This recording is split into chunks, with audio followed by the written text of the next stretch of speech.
year, some of the victims were protesting that too Hey many of them guys, were how's it going? impacted. Give me just a second here. Get my video up. Oh, Yeti, what's going on, man? I don't know if you're waiting in the chat right now, but if you are, thanks for joining, man. I appreciate you. I really appreciate the effort, man. Thanks so much for the comment, dude. And you're exactly right, man. Privacy doesn't exist anymore. It doesn't at all. Okay, so sorry that going live super early, but I just saw this announcement here from Trump, and I figured we would go ahead and go live a little bit early just to see what all is going to be happening during this announcement. And then at 6 o'clock, we'll go ahead and shoot over to the video that I want us to watch all together and to talk about. So this is the video that we're talking about, obviously. Interview. I haven't watched this, so we're kind of watching this blind. However, I do know that there was a situation where our Justice Department had decided to break its own laws to jail this man who created a privacy app. So, other than that, I have no idea. So, kind of want to get a good understanding of the situation so that, we know what we're talking about, but I want to do it live with you guys. So, back to the speech here. And he likes it, and that he works with the Democrats. He's just being used by the Democrats because what this whole thing is with Epstein is a way of trying to deflect from the tremendous success that the Republican Party has. Like, for instance, today we're building the biggest ships in the world, most powerful ships in the world, and they're... MAGA is one of the most toxic fucking cults that ever existed today.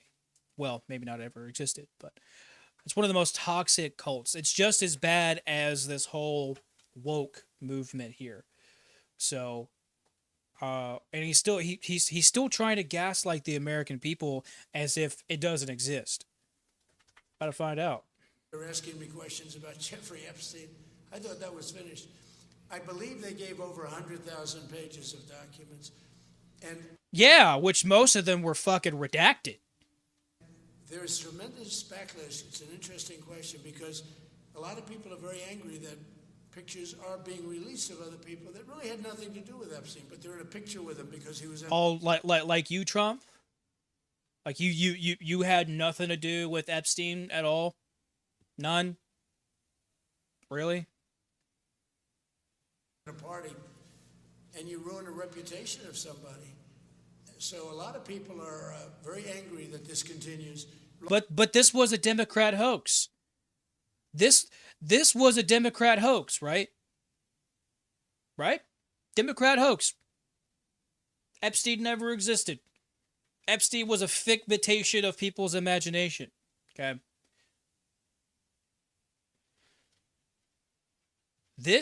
Whoever the fuck this guy is, bro, trying to protect people. Sick motherfuckers.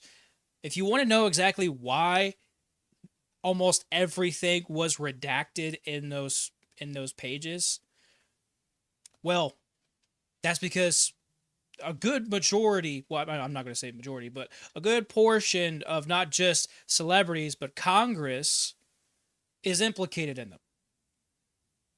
I mean, I haven't really taken a look at the files myself because I knew for a fact that what they were going to release was going to be nothing but redaction after redaction anyways. So, and we still have people believing MAGA. I mean, they might be bots, but dude, really? Are you serious? A lot of Republicans are down with respect to drugs probably in 50 years. And they're still trying to manipulate the people into this red versus blue conversation. Dude, people are really waking up, man, and they're done. They're done with this Republican versus Democrat bullshit. A lot of people are understanding that the Conservative Party was hijacked. Absolutely hijacked for a specific benefit for a specific country. Okay? There's never been anything like this. In my first term, I was able to get drug prices down 0.25%. It's the first time. You also infringed on people's Second Amendment rights, people's Fourth Amendment rights, people's Fifth Amendment rights by applauding and pushing the red flag laws. Okay? Banning bump stocks, trying to ban suppressors. Okay? That's what you did. In 28 years that they went down. All right. 0.25%. I'm so proud of myself. Now we're doing them 2,000%, 1,500%, 1,200%. I'm just gonna let him speak. There was actually a fake story in stupid USA Today. I didn't even think they'd make it anymore. I really don't saw like a Trump. Story where Biden was, I really don't like. trying to do this. Biden never tried to do it. Biden didn't know he was alive. He never tried to do it. But they're taking it from $10 to $20. So he would say, and the other leader said the same thing. No, we won't do it. I said, no, you're going to do it 100%. They said, no, we're not doing it. We're not going to double our price. Because, again, if you go from $10 to $20, they're doubling their price. We're coming now, though, from $1.30 to $20 because we're going to get the lowest drug prices in the world. Whatever the lowest price is called favored nations, we're going to have the lowest price. So I said, no, you're going to. No, I will not do this. Politically, it's unacceptable. I said, Emmanuel, you're going to do it 100%. Right, but war with Venezuela, that's acceptable. You're going to do it 100%. Right. No, I will not. I said, yes, you will. He said, why do you keep telling me I am when I'm not? Because if you don't do it, I'm going to put a 25% tariff on everything France sells into the United States of America. And that's approximately 20 times more than I'm asking. But Americans have to pay higher prices because these other countries are charging more to get around the tariffs, so that ultimately Americans lose out. For with respect to at 25%. Every single country agreed. And that was a big problem. The drug companies were difficult, but fine, because we have a certain control over the drug companies. We had no control over these foreign nations. So every single country has agreed to do this.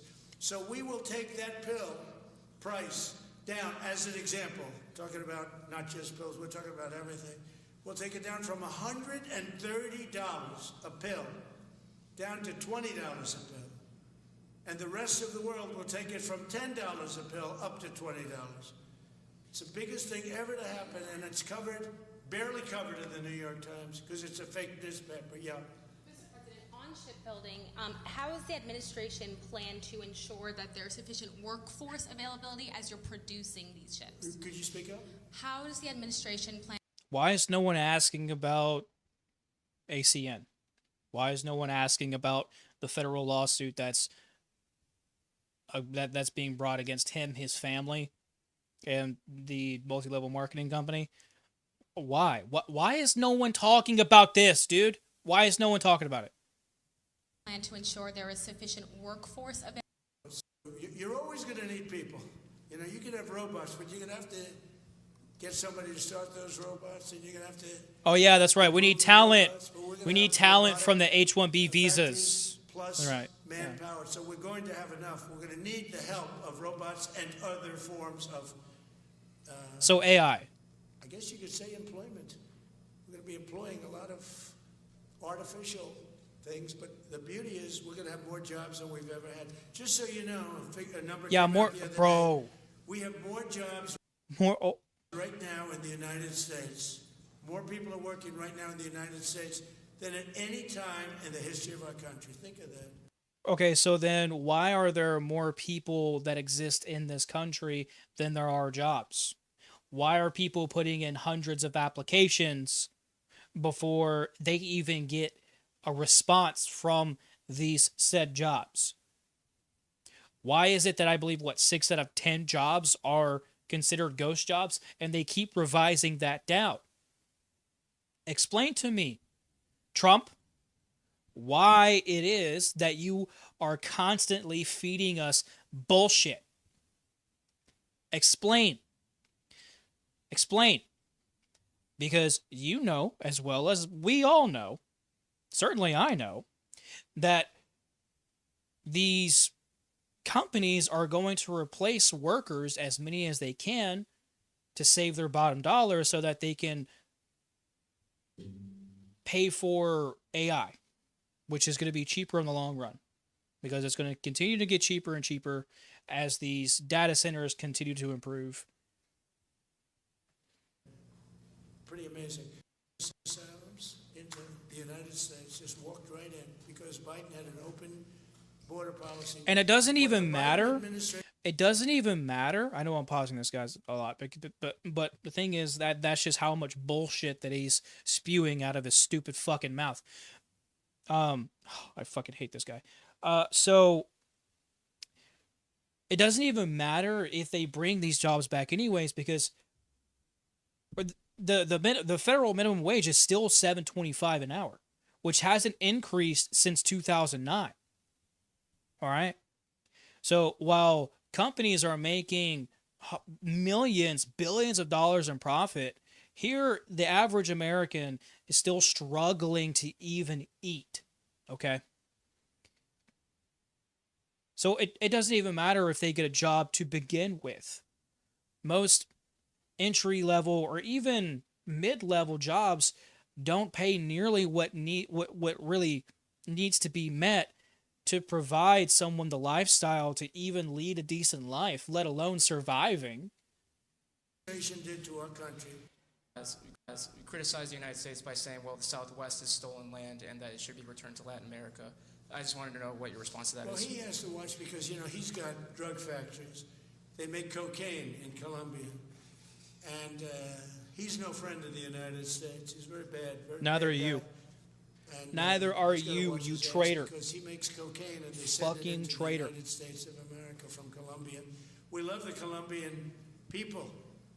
I love the Colombian people. They're great people, energetic, smart, great. Mm-hmm. But their new leader is a troublemaker. And he better watch it. He better close up those cocaine factories. They have at least 3 major cocaine factories. We know where they are. He better close them up fast, yeah.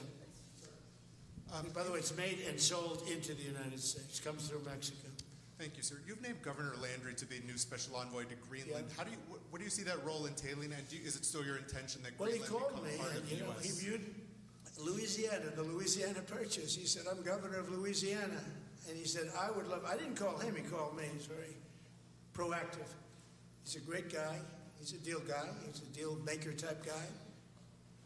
And we need it for national protection. We need Greenland for national protection. They have a very small population.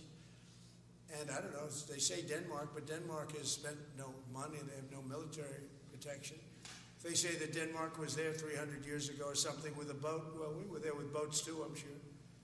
So we'll have to work it all out. But he felt very strongly, we need it for we need Greenland for national security. Not for minerals. We have so many sites for minerals and oil and everything. We have more oil than any other country in the world. We need Greenland for national security. And if you take a look at Greenland, you look up and down the coast, you have Russian and Chinese ships all over the place. So why aren't we using Need it? it for national security. We have to have it. And he wanted to lead the charge, so we're making him, Marco, today, a special envoy to Greenland. Greenland's a big deal. Yeah. On Ukraine, can you give an update on the Annex talks that Greenland? took place this past Are you weekend? fucking And could stupid? a trilateral discussion of sort be the next step for Ukrainian, U.S., and So Russian the delegations? talks in Ukraine, Russia are going These on. have to be bots, bro. We lost, as you know, 27,000 soldiers last month. Mostly soldiers, some people in Kiev, etc. But mostly soldiers. And the talks are going along. And I say that, there's tremendous hatred between these two leaders. Between President Putin, President Zelensky, tremendous hatred. And I hope we can get it done. We are talking. Talks are going okay. But, I've solved 8 wars. And Thailand is starting to shape up. They started with Cambodia. They started up again. But I think, Marco, we have... You didn't stop shape shit, dude. That stopped. So we stopped 8 wars. And I thought this would be in the middle of the pack. But maybe easy, but in the middle of the pack. But there's a lot of hatred between those two people. And when there's hatred, there's... But we stopped one war 38 years, one war 35 years, one war was going on for 32 years. And we stopped, think of it, we stopped a potential nuclear war between Pakistan and India. And the head of Pakistan, highly respected general. He's a field marshal. And also the Prime Minister of Pakistan said President Trump saved 10 million lives, maybe more, by getting that war. 8 planes we shot down. That war was starting to rage. And he actually said the other day that President Trump saved 10 million lives, maybe more. So we solved all these wars. The only one I haven't... Dude, we have nothing to do with that, bro. What the So by you intervening, or excuse me, so by you intervening, or I guess that's the correct pronunciation, by you intervening in these different wars that you supposedly stopped, you're getting us into a war that didn't involve us to begin with. And you're starting war with Venezuela. Solved yet is they pay it to the United States. We sell full price. We sell weapons to NATO, and NATO takes those weapons and probably distributes them, but gives a lot of them to Ukraine. So we don't lose any money like we did with Biden. He was spending money like a fool. He was a fool. What he did to our We're still country, sending $3.8 billion to Israel every year. $350 billion between cash, gave a lot of cash. 350 between cash and weapons. You remember at the beginning of that whole thing, I gave them javelins. Javelins are the anti-tank busters. Oh. And President Obama at the time... I can't take much more of this. Sheets. I can't take much more of this, chat. They gave him sheets. But the bottom line is time for... I think they're all tired of that war. Everyone's tired of that war. It's got to stop. Yeah, please. The U.S. was in active pursuit of a sanctioned oil tanker yesterday. Are you able to share what became of that tanker? Was the U.S. able to seize No, it? it's moving along, and we'll end up getting it. Yeah, we're actually pursuing it. Can you imagine? Because it came from Fucking the sick, wrong man. location. It came out of Venezuela, and it was sanctioned. Yeah, please. Ultimate goal in Venezuela to force Maduro from power. Well, I think it probably would. I can't tell that. That's up to him what he wants to do. I think it would be smart for him to do that. But again, we're going to find out. Look, Venezuela did terrible things to the United States. They sent hundreds of thousands of people, millions of people, into our open border. They sent their criminals. They sent their prisoners. That's they true. sent their drug dealers. That is true. They sent their mentally insane and incompetent people That is true. into our country more than any other country. Others did too. The Congo did. Others did too. And we just let them come right in because we were run by a stupid president. But you don't have a stupid president anymore. No, yeah, you do. President, have You you are a set up fucking a meeting idiot. with the healthcare insurers just yet? And what are you hoping Yeah, to get? How I'll are be you hoping setting to it up. lower I think we're costs? going to meet with the healthcare insurers, the insurance companies. So what I'm asking for in healthcare is very simple. Obamacare is a disaster. I call it the Unaffordable Care Act. Unaffordable as opposed to it's unaffordable. They're going to have a tremendous increase in premiums, which is Obamacare, which is them, the Democrats' fault. They'll try and blame Republicans. It has nothing to do with us. It's the Democrats' fault. What I want to do is we spend hundreds of billions of dollars a year that go to insurance companies. I want that money to go to the people and let the people buy their own health care. Okay, I can't take any more of this stupid fuck anymore. I can't, guys. Every single thing that's coming out of that roach's mouth is absolutely fucking false. Absolute lies. So he's complaining about spending, how the Democrats were spending like there was no tomorrow for shit that, obviously the American people need, while doing the exact same thing, sending $3.8 billion a year to Israel, then $500 million on top of that for their military, for their military complex, right? For their missiles and everything like that. Right. Both the Democrats and the Republicans are a fucking issue. Okay. Let me rephrase that. Both the Democrats and Republicans who take money, right, and satisfy special interest, foreign interests, instead of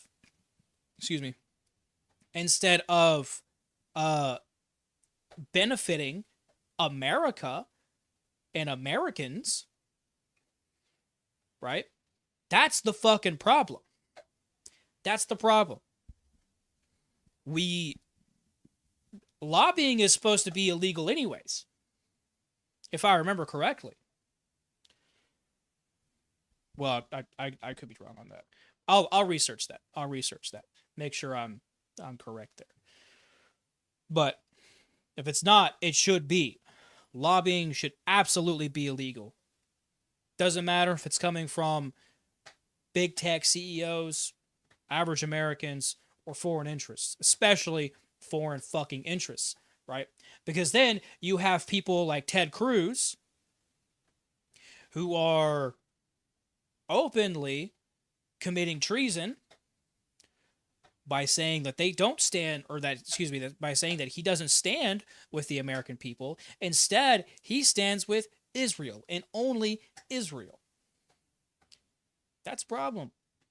And it doesn't matter what fucking country you say you stand with. If you say I stand with any other country besides America, you are then a traitor. And you deserve treason charges. So, by all intents and purposes, we really should be taking Ted Cruz and everyone that has done the same thing Ted Cruz has out of office, put him in handcuffs, put him in fucking prison. Charge him, go through the legal process with treason charges and everything like that.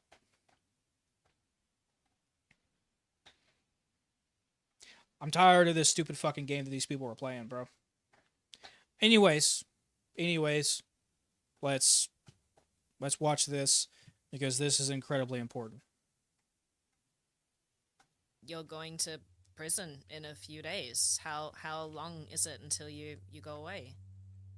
So I was ordered to report to self-surrender on December 19th.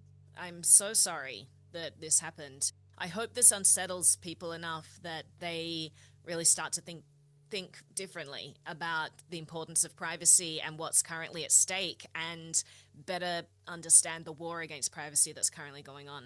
Absolutely, and it is a war against privacy. People do need to understand that.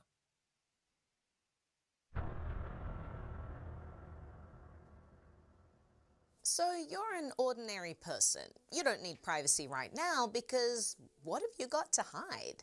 Maybe one day in the future you might need privacy if there's a bad government in power. Oh, wait. You can just start protecting your privacy then, when you actually need it, right? Actually, no. In the future, privacy might not be possible anymore. Because right now, I thought that was an people advertisement. all over the world who are building the privacy tools that you might one day depend on are being arrested and thrown in jail. And governments are smearing the very right to privacy, arguing that innocent people don't need it, that privacy is only for criminals. The truth is, privacy is about human dignity. And if you don't want... When your own government tells you that your very inalienable right is explicitly for criminals and it's not for the law-abiding, yeah, that's very dangerous. That's very dangerous, and that's going to lead to very, very, very dangerous, very violent outcomes. Because eventually people will rebel, right? Because then they're going to understand that their rights are being trampled on yet again by a destructive government. And, well, we know what that's going to lead to. So there has to be a fight against this. There has to be a legal fight against this. Want your children to grow up in a world where privacy has been outlawed, you need to start paying attention. And social fight. Whenever you see something like this, please share it, okay? Please share it. And we got to expose this evil for what it is.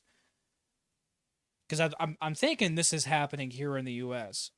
Now, before it's too late. So let's start at the beginning. I want to know a little bit about your background. My name is Keone Rodriguez, and I developed and co-founded Samurai Wallet. It goes all the way back to when I got my first computer when I was probably 10 or 11 years old. Pretty immediately I was hooked on creating websites for things I was passionate about. So I've always loved computers and loved the web. I wasn't very good at school, and eventually I dropped out of high school at 16 to pursue a career with computers. And I was largely successful. I was building websites for people and organizations, and it was perfect. What kind of websites were you creating? It's a little embarrassing, but again, I was about 10 or 11, and I had recently gone on a trip to the Italian Alps. My grandmother took me there. In the Italian Alps, they're really into gnomes, little fantasy gnomes, and I thought they were really cool, and I decided to build a website. The first website I built was a website about all the different subspecies of gnomes. And I put it out there, and I thought it was great, and it was great. I did a lot of stuff. I created the website for the Miami Beach chapter of the United States Life Saving Association. I worked with a music label for a Thai artist who was huge in Thailand and was trying to break in the United States, so I created his web presence. Keone's bread and butter was user-facing websites. That's how he paid his bills. And he was good at it. What was it about computers that really got your interest? It was very endearing to me that I could make what was in my head happen in reality, or virtual reality at least. And I would have to learn the skills to make that reality appear on the computer. So it was always a constant challenge. And then the second thing I think is the social level. I didn't have a lot of friends in person at school or even when I left school, but I had a lot of people online in chat rooms who were my friends. And that was a really nice social aspect to it. Maybe schoolwork wasn't something he was good at, but Keone was really good at computers, and it became his biggest passion, until one day he got a new passion. Do you remember the day that you learned about Bitcoin? Yeah, sort of. I had been hearing about Bitcoin off and on from probably around 2010, but I didn't quite get it yet. Today, Bitcoin is a household name, and whether you love it or hate it, we've all heard of it. But back in 2010, it was a different story. And when Keone first started hearing people talk about it, like many of us, he dismissed it. I mean, I think it's such a foreign concept that you can have a type of currency or money on the internet. There's just a bunch of uncertainty there, which I think still exists for the vast majority of people. But to be fair, at the time, there was also a lot of uncertainty about the traditional financial system. By 2007, I knew that there was something wrong with our financial system. I wasn't quite like an Occupy Wall Street person, but I knew they were onto something too. Like they could tell something was wrong. So, well, look, here's the deal, bro. And I found this out recently, I think within the past month or so, that since 1913, okay, the dollar has lost 97% of its value. Okay, and we got off the gold standard in 71, if I remember correctly. 1971, we got off of the gold standard, right? So no longer do we have any precious metals, any, tangible, actual, physical currency that, we as a species used to use, right? Or I should say we as a society used to use. So now everything's transferring over to digital, and that's an even bigger problem, because then that's going to bring about social credit, right? And that is very, very, very, very swiftly going to lead to centralization, okay? Which we're already there because of what happened in 1913. Oddly enough, that we were just talking about 1913, because we lost control of this country in 1913, all right? For those of you who don't know, 1913 was the founding of the Federal Reserve, okay, which is not a federal bank, okay? It's a private bank controlled by a few wealthy elite. And then also there was the passing of the 16th Amendment, okay, which the government gave itself the right to tax people, right, which was declared unconstitutional in 1891. Okay. So, that was already a problem. Okay. That was already a problem. So it took, what, a little over 100 years for everything to kind of play out the way that they are really wanting it to play out. And now with AI, things are going to get so much worse because they don't even have to worry about replacing you with H-1B visas or illegals, because now they can just replace you with AI. And it's going to be cheaper and cheaper and cheaper as time goes on to afford these, these AI programs, these AI units, these data centers, whatever. So, that's where the future is going to go, is AI, right? Because AI is going to control every single thing, and obviously there's no more privacy anymore, and, well, there you go. There you go. That's gonna paint the grounds for a very dystopian future for us. Very dystopian.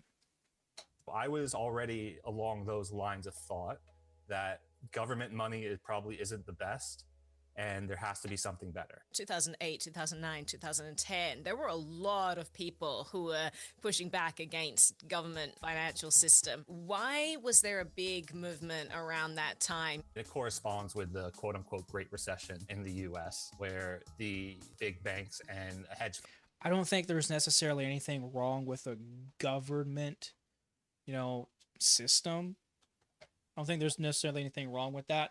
Aside from governments being corruptible, obviously we know no matter what, governments are always going to be corruptible. Look at our own government, right? Look at multiple other governments. Government is always corruptible, always. So that, I would absolutely agree that there is going to be an issue there. We should not allow the government to have any kind of power therein for that, which is exactly why the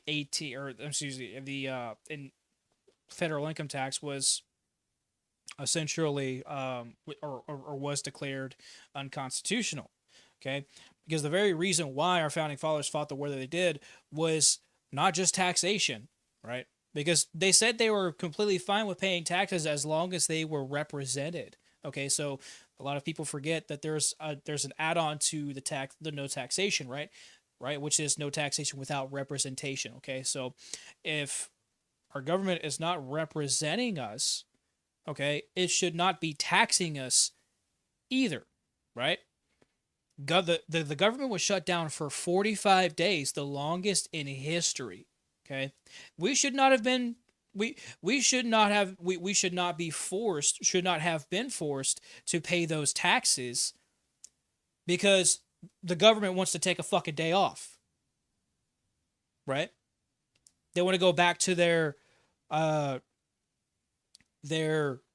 fucking $1 million mansions, right? And obviously I'm exaggerating, but these politicians, they live such cushy lives, obviously because of either lobbying, insider trading, or I guess that's pretty much it, right? Because there are only really two ways to make money, right? There's really no coincidence why these politicians are supposed to be making anywhere from $50,000 to $100,000 a year, maybe $150,000, $200,000 a year, but they're still, I think $200,000 on that end is pretty high. But let's just say for modest reasons, $75,000 to maybe $120,000 a year. Regardless, there's really no it's really no coincidence that these people are working in the positions that they are, supposedly servants of the people, and they're making millions and billions of dollars in fucking profit. Okay? There's really no coincidence. That needs to end. That absolutely needs to end, right? So it's not necessarily a government that's the issue. It's a corruptible government, right? That's the issue. It's centralization is the issue, and that's exactly why our founding fathers wrote the very Constitution that it is, was to keep a government from doing that. Okay, and well, You know, people don't people just accept less and less and less these days, right? So things are literally going to get worse and worse and worse until people start starving to death. And still, people aren't going to do a fucking thing. Not going to see any marches. Not going to see any protests. They're probably just going to put up a quick video, right? Complain about, life, about how expensive things are, and then go about their day, more than likely. So, but centralization is the problem. That is that is the problem. That is the majority of the problem, is centralization. Once you have centralization, you have socialism and then communism shortly after that. So, right, and freedom is nowhere to be had at that point at all, right? But here's the thing. Well, we can get into that later, because that's a long rant. Funds blew up the economy with the help of the government, and the government bailed them out, and did not bail out individuals, clearly, but bailed out their friends in big business. The Occupy Wall Street folks, they saw that and said, hey, too big to fail was one of the biggest sicknesses that has ever plagued this nation. Too big to fail. Okay. And I was absolutely crying, laughing so hard when that one guy from Wall Street was crying about losing everything, filing for bankruptcy, when the whole Doge thing happened. I don't know if you guys remember that or not, but back in 2021, 2022, I believe, there was there was a big spike in the Dogecoin, and a lot of people made a good amount of money. And if I remember correctly, there was one guy that made over $1 million, and I think they tried to seize that from that guy, or arrest him. I can't exactly remember, and I'll have to take a look into that. But if I remember correctly, that's what happened. But there was also a guy from Wall Street, big tech guy, who was crying on live TV, mind you, talking about how he cares so much about the fucking world around us, right? And he's so sad that he's about to lose everything. I didn't give a fucking... I didn't care. I didn't care. Would you feel the same for the teachers that are literally having to choose between eating and feeding their families? No, of course you wouldn't. The only thing you're concerned about is your 6th fucking yacht. How about you sell that 5th yacht, okay, and continue to wipe your fucking face, your tears, with those Benjamins you got? Don't give a shit. That's really messed up. They understood something was amiss here. Something wasn't right with the economy and the way the financial system worked. I think people were becoming aware of it because it was too big to ignore. So that was kind of my initial foray into the idea that there has to be an alternative to what is known as the fiat system. Fiat means by decree. So the government decrees this currency into existence. So it has to be something better. And that's where I got into gold and silver. It was in the circles that I was running in where Bitcoin was first discussed, but I still didn't quite get it. I didn't understand this intangible currency. Like, I can't hold it. How's that going to work? And I didn't really put that much effort into thinking about it. So it really wasn't until probably 2012 where I started to understand the value proposition of Bitcoin. It was around the time that the Greek economy exploded. And the run-on effects for neighboring Cyprus was severe. Authorities started dipping into people's bank accounts and confiscating their savings. That was pretty shocking, even though it's something that you, in the back of your head, is is possible. You don't expect it. And I was like, well, you can't do that with gold. And then you realize, well, they did exactly that with gold. And I thought back to... Seized all citizens' gold in... What? What?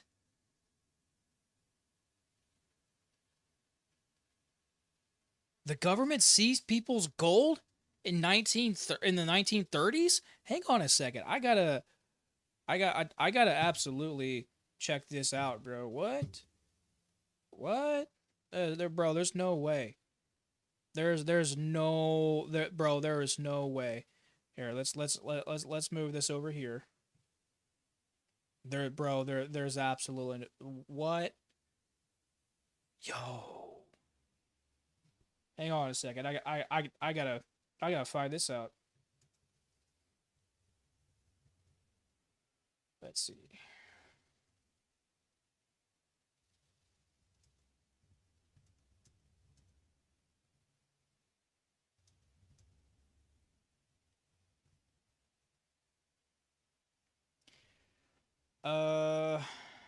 Because I spelled the wrong.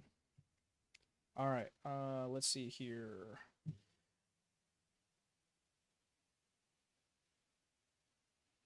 What the fuck? Executive Order 6102. It's forbidding the hoarding of gold coin. Let's look into. Okay, so let's see. Yep. Okay, so an executive order signed on April 5th, 1933, by Roosevelt, of course, forbidding the hoarding of gold coin, bullion, maybe, I don't know, and gold certificates within the continental United States. Okay, it's made under the authority. At the time and in the years that followed, this policy was highly controversial, obviously, and faced criticism from those who asserted it. Okay, completely immoral and a flagrant violation of the solemn promises made in the Gold Standard Act of 1900. Okay, let's check this out. The Gold Standard Act was an act of the United States Congress signed by President William McKinley and effective on March 14th, 1900s. Here, let's move this over here so that we. All right, so defining the United States dollar by gold weight, which was a great thing, and requiring the United States Treasury to redeem on demand and in gold coin only paper currency. The act specified. Okay, the act formalized the American gold standard which demonetized silver and the resumption. Okay, let's see. The act fixed the value of $1 at 25.8 grains of 90% pure gold. Okay, equivalent to about $20.60 per troy ounce. Okay. Let's see. How much is okay, so let's see how much 25.8 grains of 90% pure gold was back in, let's say, 1933. Okay, so how much was it 25.8, right? 25.8 grains of 90%. Where's the, there we go. 90% pure gold worth in 1933. Okay, so that was $1 US. That was $1 US. Okay, so let's go to today. Let's see what that is like today. Fuck, dude, what? Holy shit. Dude, that exploded, bro. Less than 100 years. Guys, can you, bro, what? There's no way that that should be exploding that much. That much. There's no way. There's no fucking way. Dude, the Federal Reserve and the 16th Amendment was one of the worst fucking things that's ever happened to this country. Bro, what? Yo. Alright, that's more research. That is more research after the stream. Alright, let's get back to the video here. The gold confiscation and the I had no idea that there was even a gold confiscation. I had no idea. What the hell? U.S. in 1933, I believe. In 1933, during the Depression, the US government made private ownership of monetary gold effectively illegal and forced conversion into dollars, seizing these gold assets to make it easier for them to devalue the dollar and print money. Keone wanted to see money that couldn't be seized, so if a reckless government went bankrupt, they couldn't destroy the lives of everyday citizens by stealing their money. I started to think, okay, well, maybe there is something to this Bitcoin thing. But there was a second catalyst event for Keone at the time. WikiLeaks. Around the world, governments pressured payment providers to block payments to WikiLeaks. The government didn't overtly say, oh, you can't donate to WikiLeaks, right? Because that would be unconstitutional. Right. But they didn't need to. The corporations did it for them. Visa and MasterCard wouldn't let you. They stopped allowing donations to WikiLeaks. And that to me was unbelievable, right? Because these are two massive corporations telling you what you can spend your money on. Whether you agree with WikiLeaks or not, allowing governments to decide which political causes or media publications or Well, let's back this two up. massive corporations telling you what you can spend your money on. whether you agree with WikiLeaks. Okay, Cablegate publication starts with New York Times. Okay, I don't know what Cablegate is. Let's see. Okay, calls and declarations of war by U.S. senators, pundits, and media against Wiki. Really? What? Amazon stops hosting WikiLeaks. Let's see. Every DNS stops WikiLeaks. PayPal discontinues service. What the hell? All right, what's Cablegate? What is Cablegate publication? Let's take a look into that. What is that? Let's see.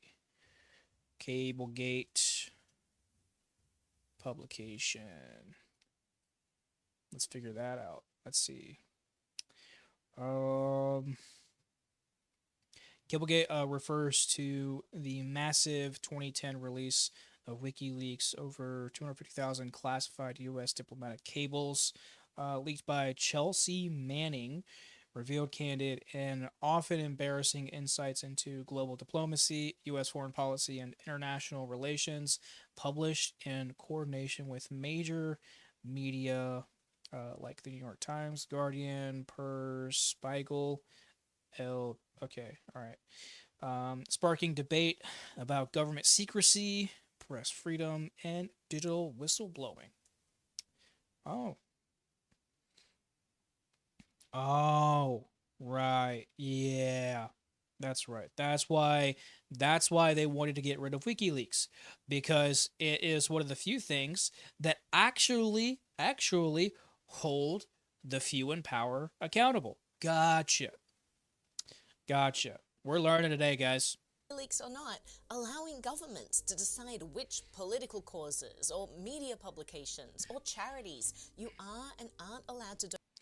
All right, so PayPal blocks Walhalla Stiftings, WHS, the foundation, receiving donations for WikiLeaks. Okay, access to its account and freezes remaining money for 180 days. Interesting.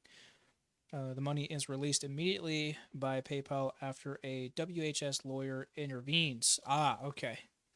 Okay, dude, these are some sick fucking people, man. Swiss Post finances freezes Julian Assange defense fund account in Switzerland. Okay. I've definitely heard that name, Julian Assange, but I can't exactly remember. Australian editor, publisher, and activist who funded WikiLeaks in 2006. He came to international attention in 2010 after WikiLeaks published a series of leaks from, oh, there it is, Chelsea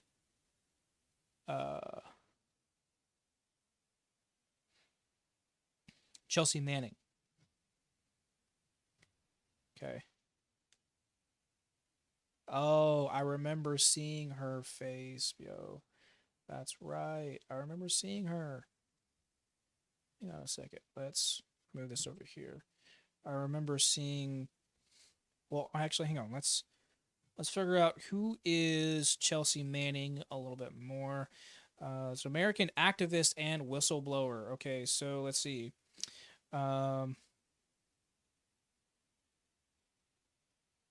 Okay, well, she's former U.S. Army. Okay, right on, veteran, dope.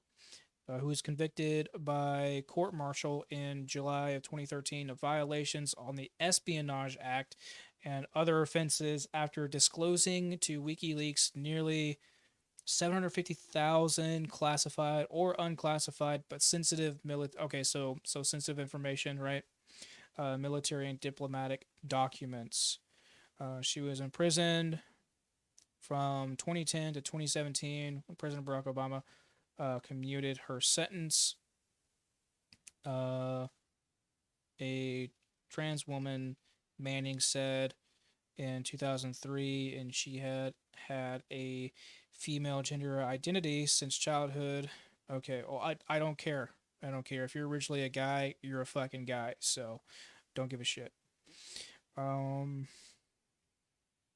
Let's see, assigned in 2009 as an intelligence analyst to an army unit in Iraq, Manning had access to classified databases.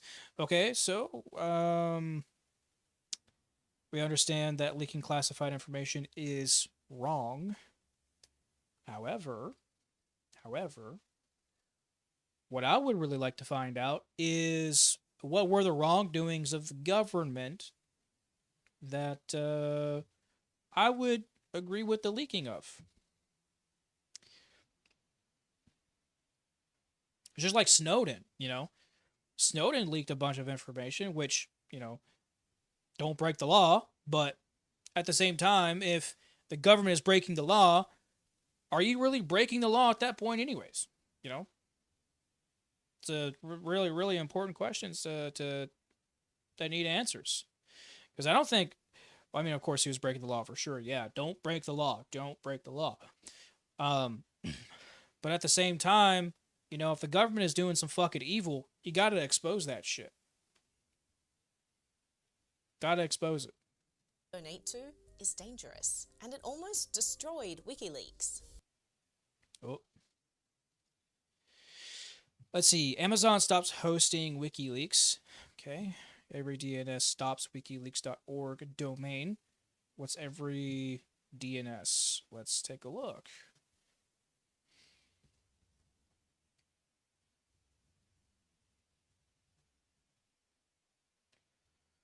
Let's see. Every DNS refers to the entire domain name system. Okay. A hierarchical network of specialized services, root, TLD, authoritative, working with recursive resolvers to translate human readable domain names like google.com, okay, into machine readable IP addresses using various DNS records, a CNAME, MX, etc., to direct internet traffic efficiently. It's a vast system, not just one entity, but a global cooperative of servers managing different parts of the internet's address book. Interesting. PayPal discontinues service Causes with WikiLeaks. or media publications or charities. See. Discontinue service. Well, let's ask Google. Let's see if Google won't lie to us. Did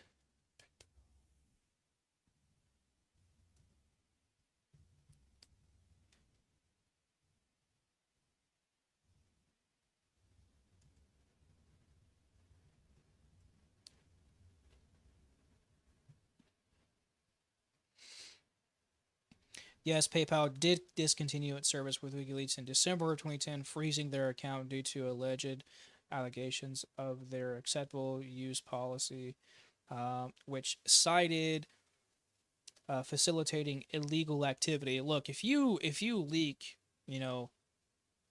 classified documents, right? That's a problem. That's a problem. Again, if some of those documents is evidence of government wrongdoing, I understand. Don't condone it, but I understand. Facilitating illegal activity after pressure from the U.S. government, of course. This move cut off a major funding stream for WikiLeaks, leading to significant controversy. DDoS attacks by Anonymous. I remember Anonymous being pretty big, and then they just went fucking haywire. Subsequent bans and subsequent bans by other payment processors like Visa and MasterCard. Gotcha. Swiss Post finance freezes. Yeah. You are and aren't allowed to donate to is dangerous. Visa and MasterCard stop processing payments to WikiLeaks. Let's see if that is still a thing.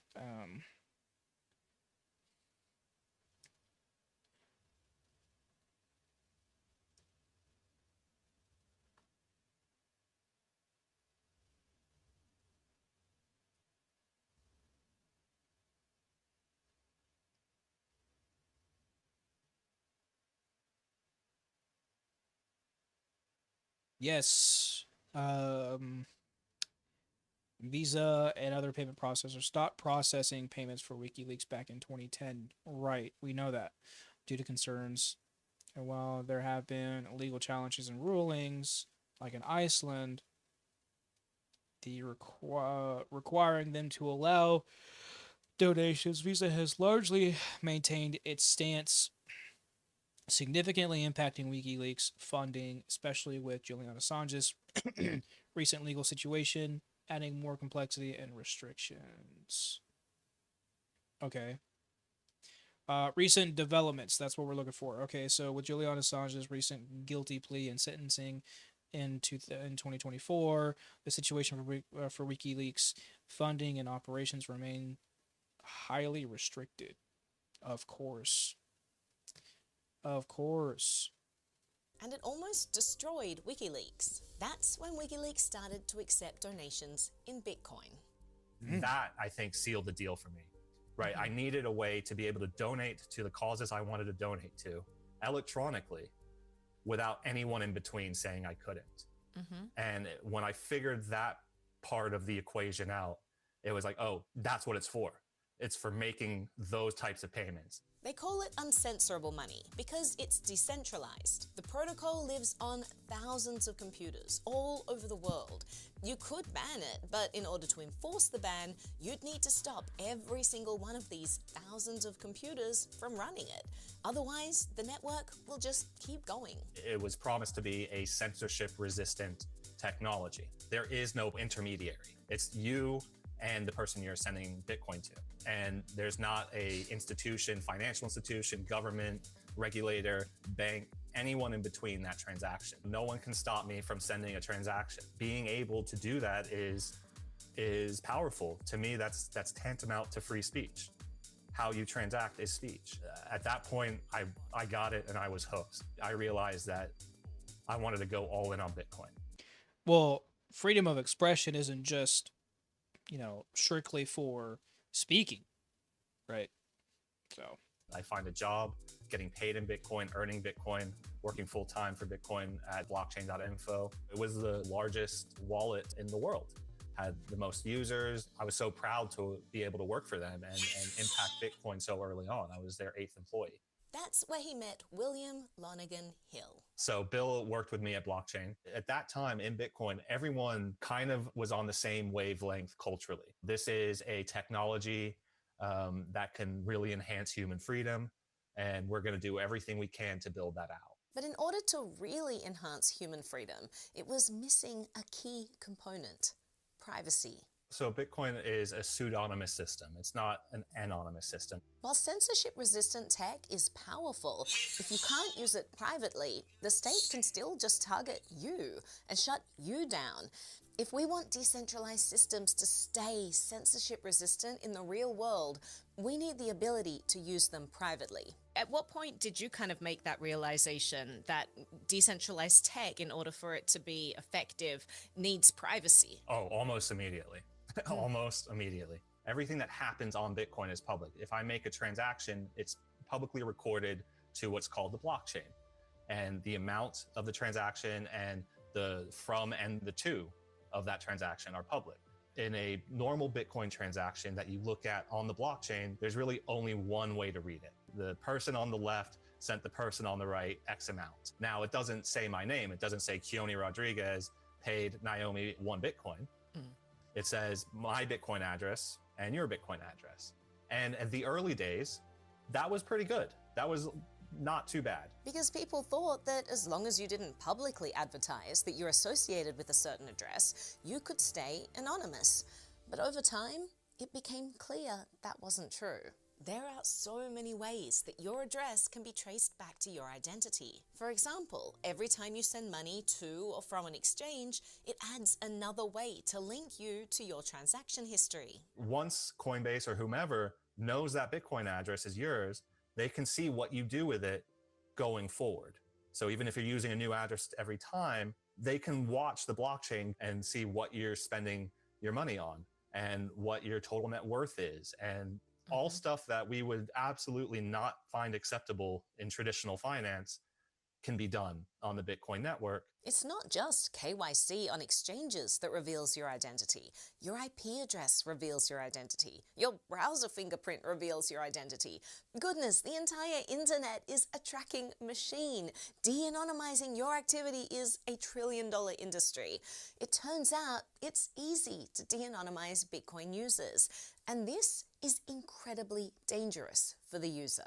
We would never accept the privacy trade-offs on Bitcoin in the real financial world. If I went to the Starbucks and bought a latte and handed the barista my card, and when I paid, she was able to see all my past transactions and will be able to see all future transactions and know my net worth, we would say that's insane. That's insane. We're seeing this rise in what's known as a wrench attack. Not just roving gangs, but organized cartels now strategically going across the country targeting people who use Bitcoin. How do they know who uses Bitcoin? Because websites, including exchanges, get hacked all the time. And these breaches expose the personal details of everyone using the platform. And what gets breached is a client list that just has a name and a Bitcoin address. And all the attacker needs at that point is to look on the public blockchain, see that Bitcoin address, figure out which name is a worthwhile target, and go after them. And there's very little that anyone can do to stop it, right? So privacy is essential. Remember, we had been accepting Bitcoin for our salary for 3 years now, right? We had a legitimate need for financial privacy at this point. By 2015, it was a major problem that Bill, my partner, and I identified that something needed to be done. The internet had the potential to be this bastion of freedom, and it turned out to be a pretty big panopticon. And it's the same thing with Bitcoin, right? If we're not vigilant and careful, this technology that could be a bastion of freedom can turn into a surveillance hellscape. That's why we created Samurai Wallet, was because we saw it was moving that way, and we wanted to create software to combat that. So Keone and Bill decided to create a wallet that would give people the essential privacy that Bitcoin was lacking. What exactly was Samurai Wallet? Samurai was designed and always remained what is called a non-custodial wallet, sometimes now referred to as self-hosted wallet, meaning that you, the user of Samurai Wallet, always retain full custody and control of your private keys. I can't steal your Bitcoin, right? You have full control of it, not me. And how did Samurai give people back their privacy on a public ledger like Bitcoin? Introduce so much uncertainty and doubt into a Bitcoin transaction that a observer who's looking at it publicly really can't make heads or tails of it. It's too complex. There are different ways that you could do this. One way is by mixing a bunch of coins together. Mixing back then meant you sent your Bitcoin to the mixer and then you received Bitcoin back from the mixer. If you did that, then even if it was for a minute, you were giving up custody and control of your coins and giving it to the mixer and hoping the mixer would send it back to you. That's not how Samurai Wallet worked. Samurai didn't use mixing. Instead, you were in charge of your money at all times. But what happened was you were grouped together with other people and you did a joint transaction together.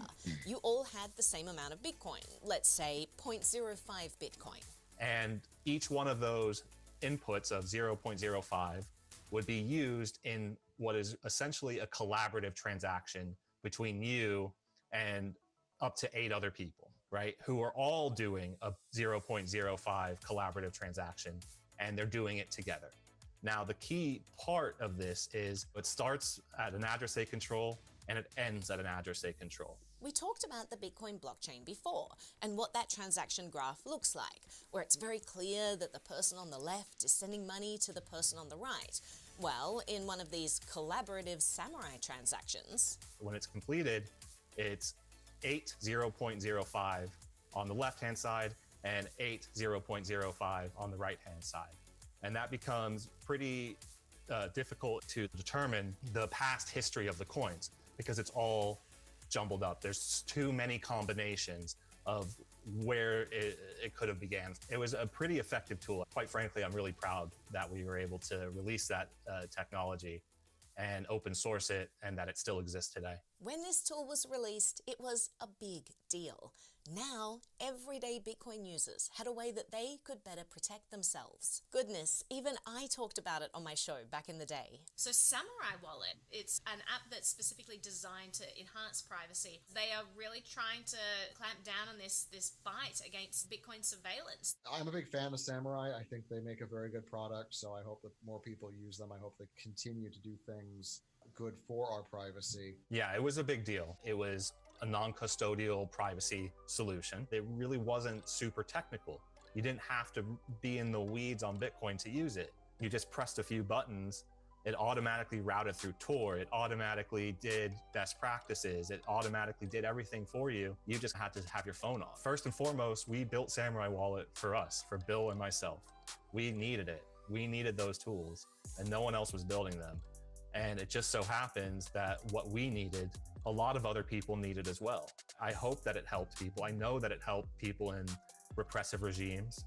I know that it helped people who would be considered dissidents by their governments. And I'm proud of that. I think that's quite a contribution to make to the world. We had a pretty active user in Iran. He was a legitimate user in a theocratic, authoritarian regime who made use of the privacy software that we created and would tell the world about it and tell his friends and family and compatriots in Iran about it. This was probably the highest point of your life. You know, you're building what is super important software.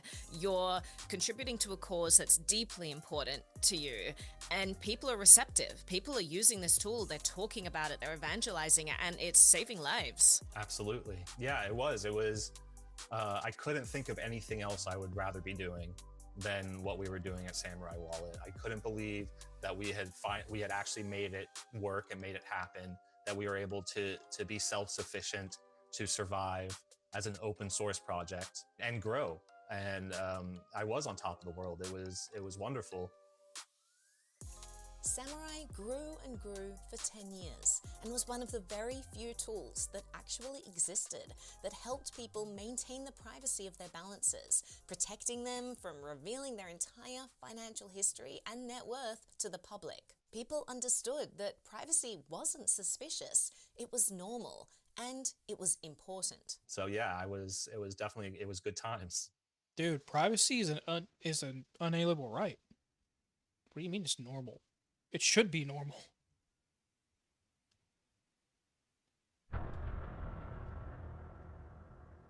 On April 24th, 2024 at 5 a.m., everything changed. I woke up because my dog was barking, which my dog never does. Looked out the window and there were 40, 50, maybe more armed FBI agents surrounding my house.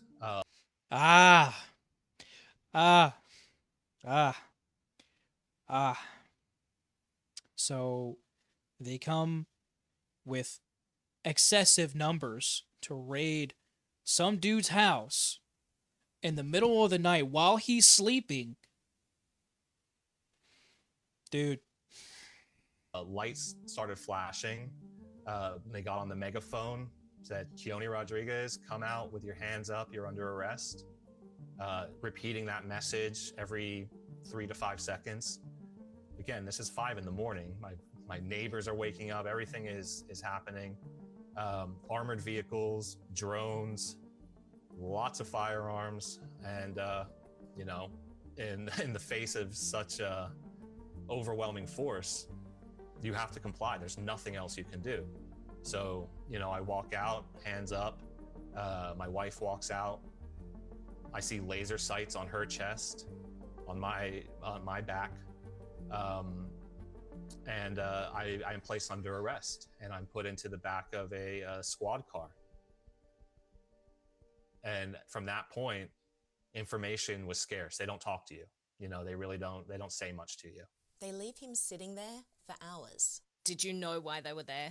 No, I didn't know really why. I mean, it could only be related to Samurai Wallet because I didn't do anything else, right? I didn't run like a drug empire. I didn't really even go out that much. All I did was work on Samurai Wallet. So I knew it had to be somewhat related. I was going through things in my head, waiting there in the back of the car. I was sitting there for several hours while they started searching my home. All I could think about during this time was, are they arresting my wife? She didn't do anything. Are they arresting my wife? Has Bill been arrested? Is anyone else like arrested who is involved with the project? What are they taking? Wow, so they didn't shoot his dog and his wife? Crazy.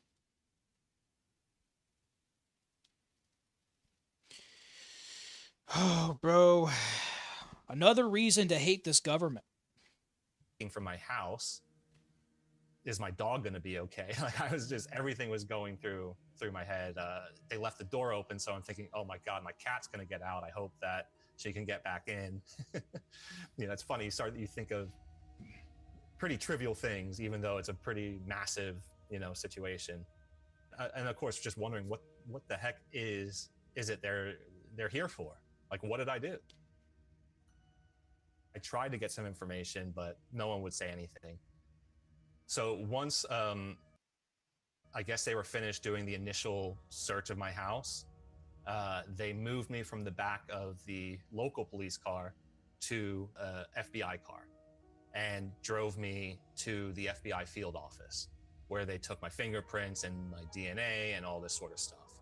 From there, then they took me to the jail at the courthouse where I was to be held and wait to see a judge. While I was there, it was some amount of time. There are no clocks around anywhere, so time moves really strangely. But it was some amount of time before I was called to a room in the jail, and that's where I met the public defender who had been assigned to my case. And what a relief seeing someone who is on your side, you know? these 6-7 hours, whatever it was. But is that person specifically picked out to lose your case, right? That's the thing, because the government has a very long track record of when a conspiracy like this happens, they will appoint whatever attorney they will for you. Your choice goes out the window. Your freedom of choice goes right out the fucking window. They will appoint you an attorney that will then lose your case and you go to prison. It's exactly how these things play out. If the government wants you to go to prison, you'll go to prison. Everyone It's has been sick, against man. me.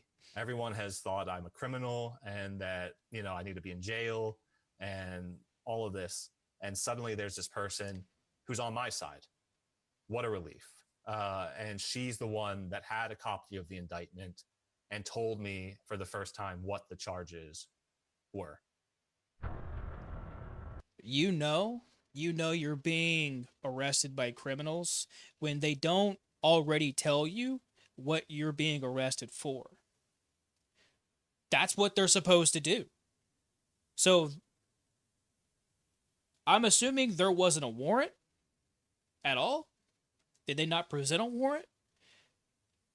I mean, obviously they're just showing up to this guy's house in the middle of the night to the tune of dozens, right? 30 or 40 people. No warrant or anything? Really?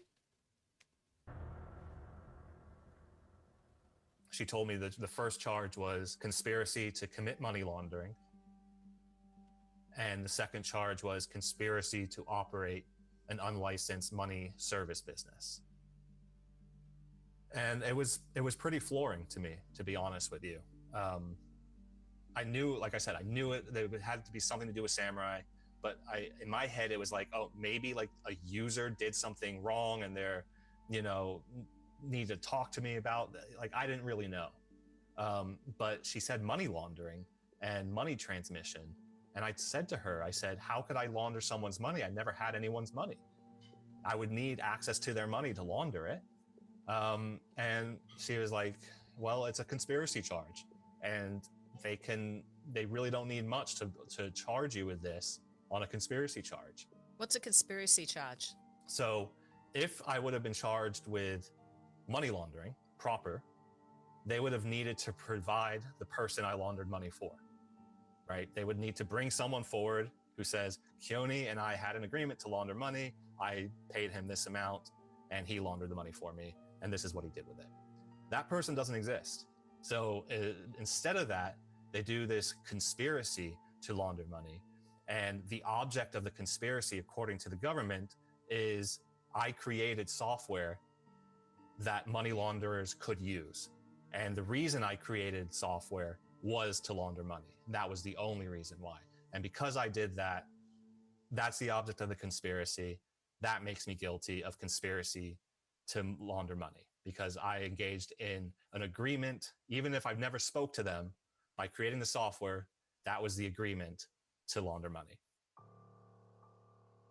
Well, by all intents and purposes, a certain country bombing the USS Liberty, and then a certain president, LBJ, who promptly took over right after Kennedy's assassination, then knowing that 34 United States service members had lost their lives during that attack, and covering all of that up, well, I guess that's completely fine.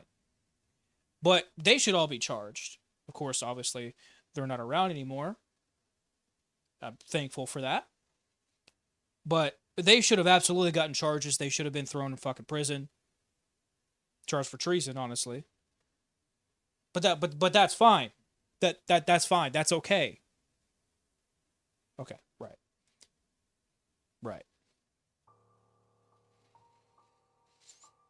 Just so I get this straight, the government was arguing that the tool you created, its entire intent was just for ill-gotten gains. Is that correct? Yeah, and that's how they truly saw it. They truly saw it like that there was no legitimate reason for this software. And No legitimate reason for privacy.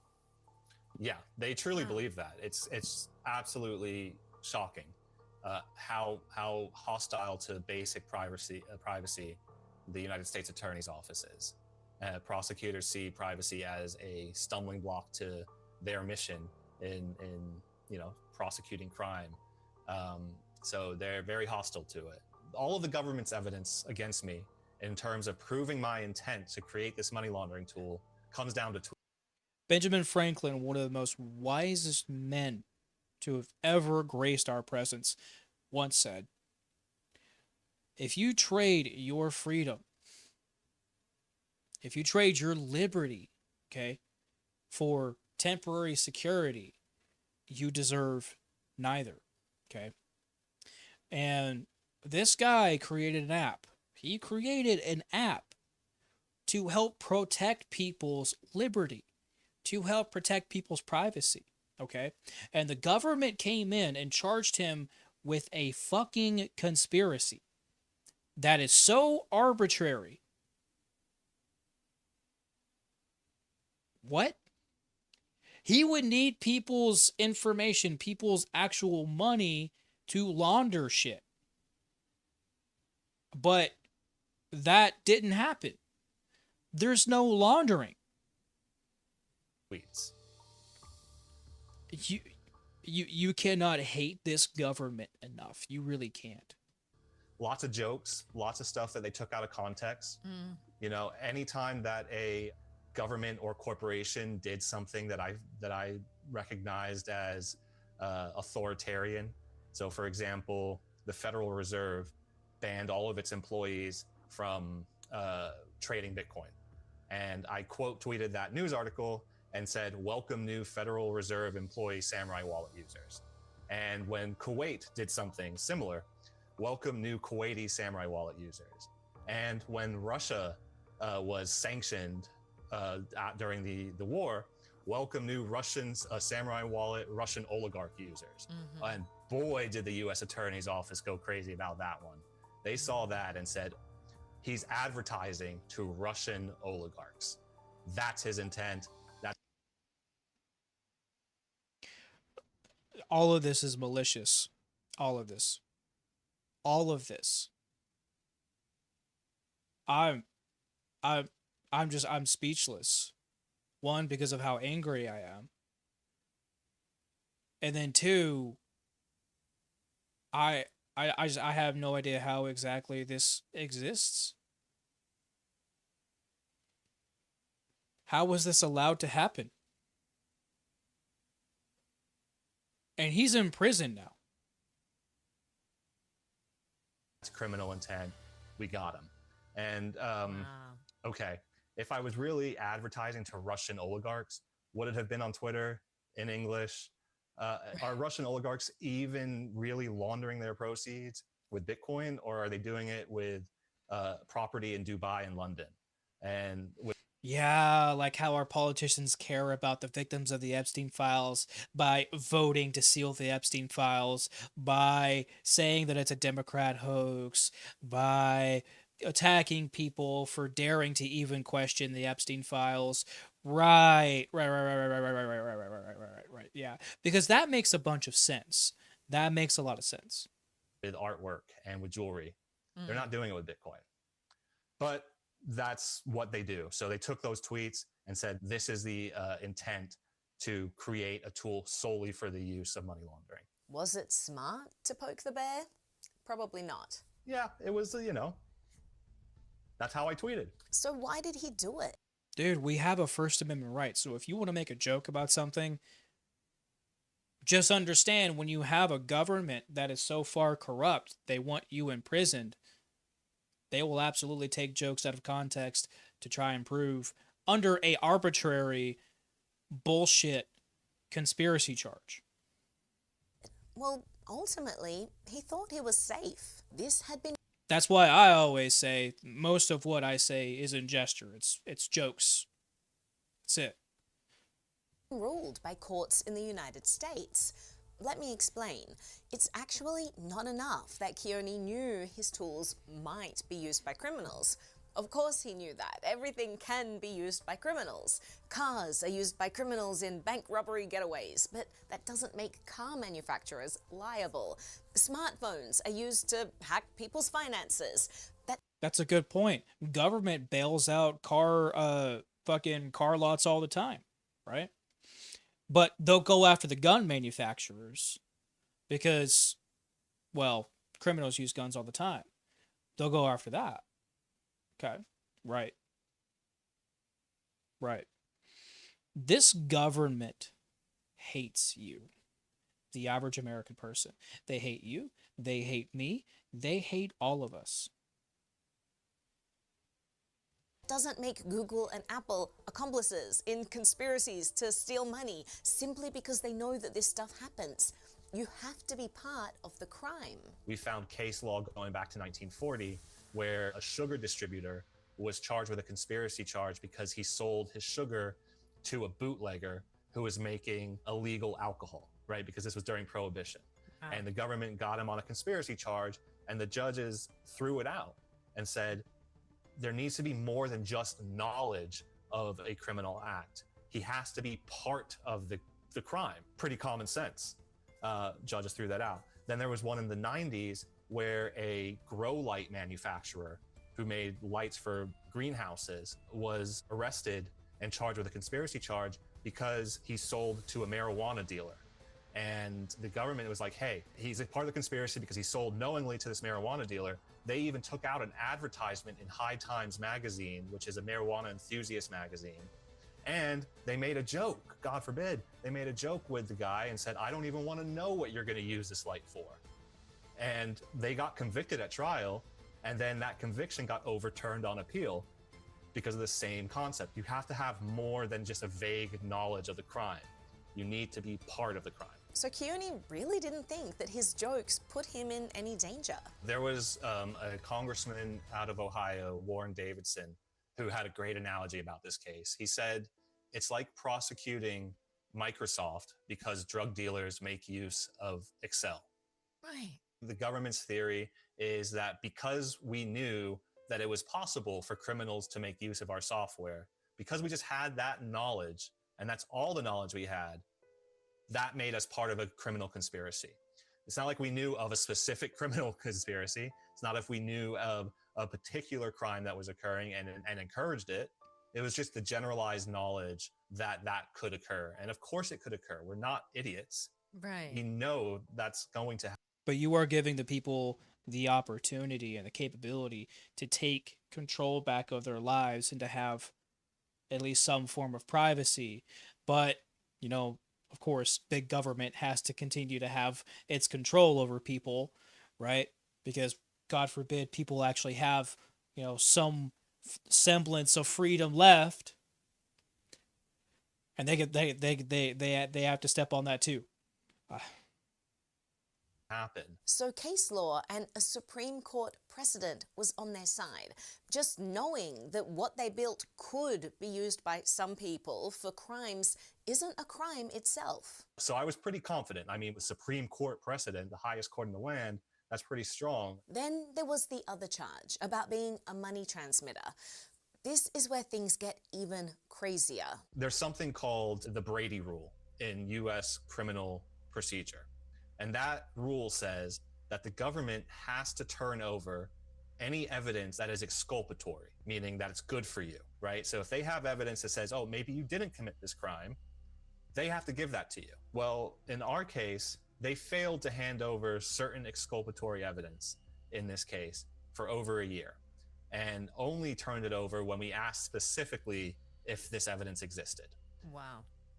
A year before the prosecution, they reached out to FinCEN, the Financial Crime Enforcement Network, the regulator in charge of money transmission and preventing money laundering. And they asked the regulator, is Samurai Wallet a financial institution? And FinCEN responds to them and says, under our rules, they would not be considered a financial institution or a money transmitter because they don't take custody of anyone's funds.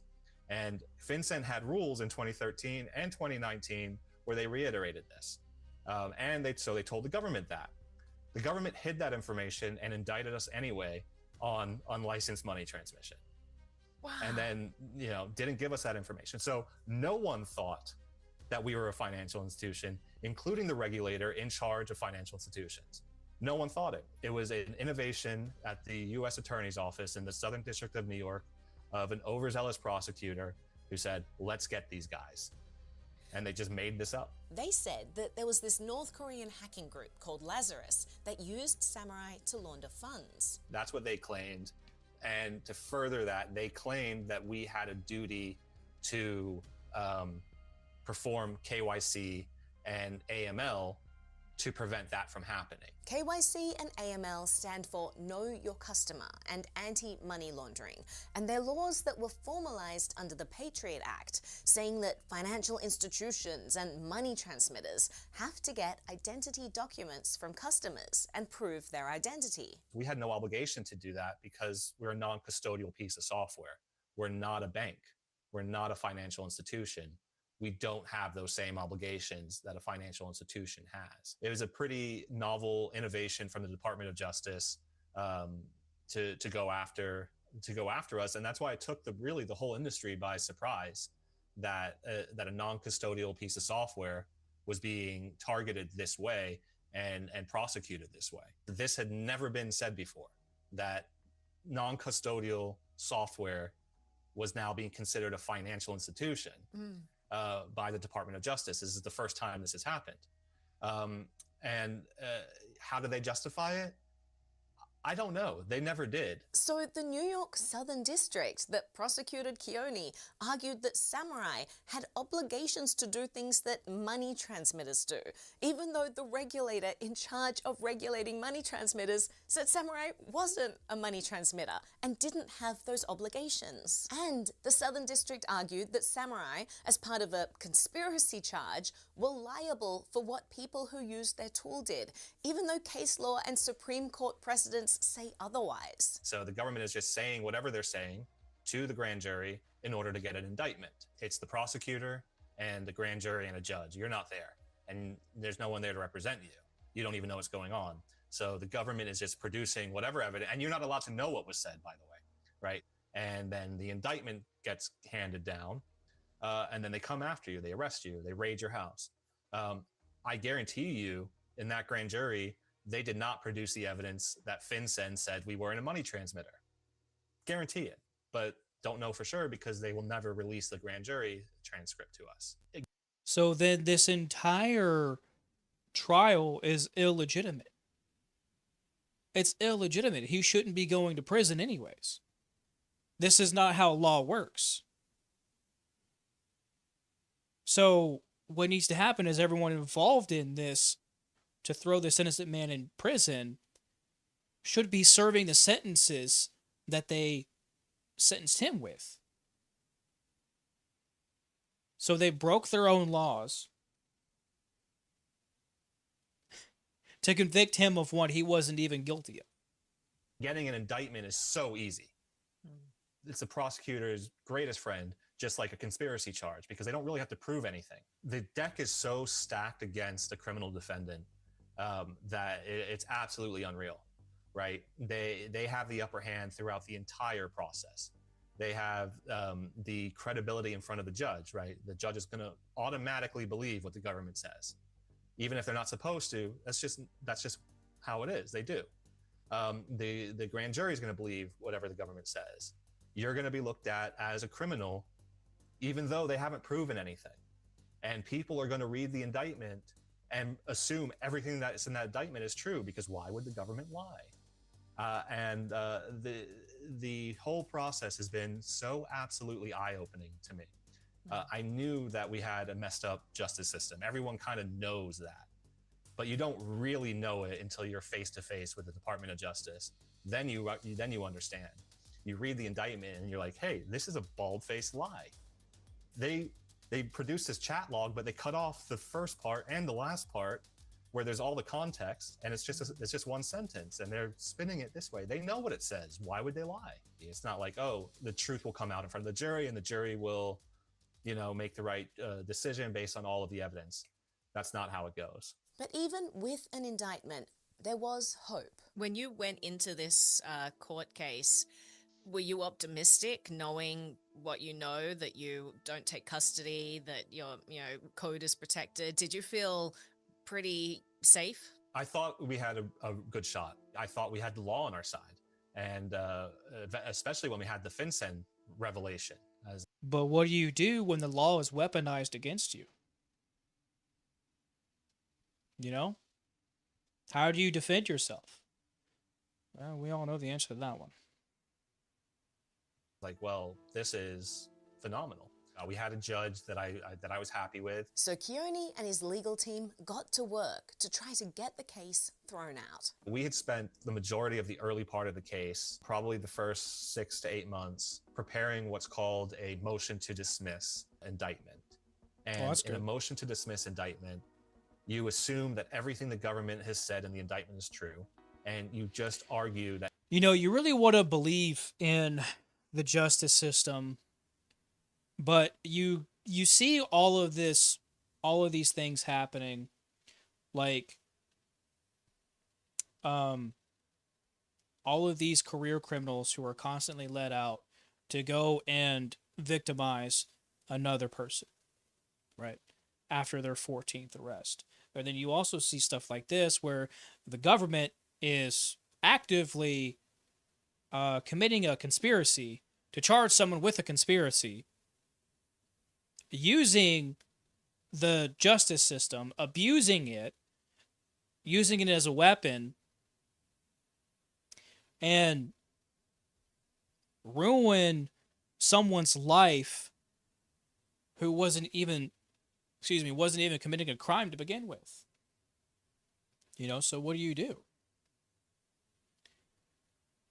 Well, you expose them for the pieces of shit that they are. And hopefully the pressure of that can make the government change their mind. Because if not, it's going to be very dangerous, because then people are going to retaliate from that.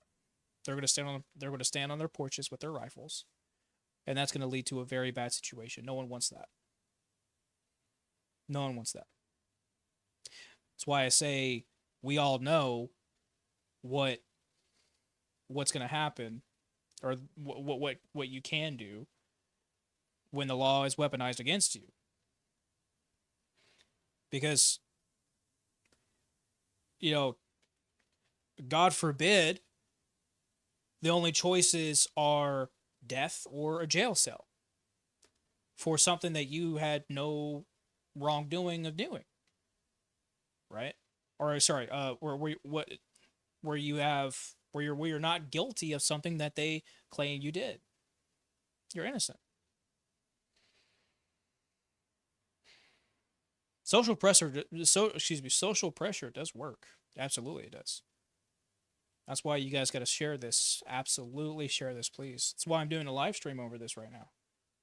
Okay. This needs to be mainstream. This guy needs to be set free. He absolutely needs to be set free. And I will demand this government. I'm not asking. I'm demanding this fucking government set this guy free. And I also demand the people that are in charge of this whole situation to be arrested on actual conspiracy charges. Because if you believe that they didn't take that money and spend it after, I can guarantee you they did. And we could probably all know we probably all know where that money went. There's only two possible places. Even if it was true, it should be dismissed as a matter of law. And here's the reasons why. Here's Supreme Court. Okay, all right. So, but under long-standing Supreme Court precedent, a business that sells a product or service to customers, even knowing that some of them will use the product unlawfully, does not thereby knowingly and intentionally agree to conspiracy with those customers. This count thus fails as a matter of law. Precedent. Here's appellate court precedent. Here's all of the arguments. And we had put together a pretty wonderful motion to dismiss. We submitted that motion, and then suddenly out of nowhere, we get a new judge for no reason, like no reason that was explained to us. Okay. Okay, gotcha. So, new judge, new documentation, right? Or sorry, new judge, new case. Okay. Now they have to redo, right? They're saving the progress. They're saving the progress like it's a fucking video game. And now they're going to redo everything. And then what's going to happen is they're going to try and stop all of that. They already stopped the exemplary information that would exonerate, Kiana or Kiani, I think. And so now they're going to do some more shady shit to stop whatever information that they can from this man being a free man or should be a free man. Most of the time, the judge sticks with you throughout the whole case. But not for Keone and Bill. They just swapped out judges and never told them why. It was pretty unusual, to say the least. And the new judge was a pretty bad pick for us. She was the head of the criminal division of the Department of Justice before she became a judge. And she has a reputation. So she has ties. She has ties to the government and will absolutely take handouts, bribery, right? And so she's going to make the decision, regardless of what evidence is there, to... Oh, dude, this is... Guys, you have no idea how dangerous this is. This is absolutely dangerous. For giving very harsh sentences. When we got there that day to argue the motions, that was the I can guarantee you they probably gave this guy at least 50 years, if not more. Point of going to court that day, where my lawyer was going to get up and make his arguments for motion to dismiss. The government was going to get up and say why our arguments are wrong. When that day came, she didn't let us argue. She just said no. She just denied the motion. And didn't give any reasoning, didn't write an opinion, didn't verbally state an opinion, just denied it on its face. And at that point, I think I realized this is not going to be fair. Myself and my co-defendant, Bill, just denied it on its face. Dismiss. The government was going to get up and say why I became a judge. And she has a reputation for giving very harsh sentences. When we got there that day, to argue the motions, that was the point of going to court that day, where my lawyer was going to get up and make his arguments for motion to dismiss. The government was going to get up and say why our arguments are wrong. When that day came, she didn't let us argue. She just said no. She just denied the motion and didn't give any reasoning, didn't write an opinion, didn't verbally state an opinion, just denied it on its face. Mm-hmm. And at that point, I think I realized this is not going to be fair. Myself and my co-defendant, Bill, we both kind of saw the writing on the wall here. It became clear that if they went to trial with this judge, who was uninterested in hearing what they had to say, things would not go well for them. It's really up to the judge what the jury gets to hear, right? So the jury's going to hear all of the, the things I said on Twitter about welcoming Russian oligarchs, but they're not going to be able to hear any of the 10 years worth of podcasts and interviews that I've done where I talk about why I built Samurai Wallet. I'm not going to hear any of that.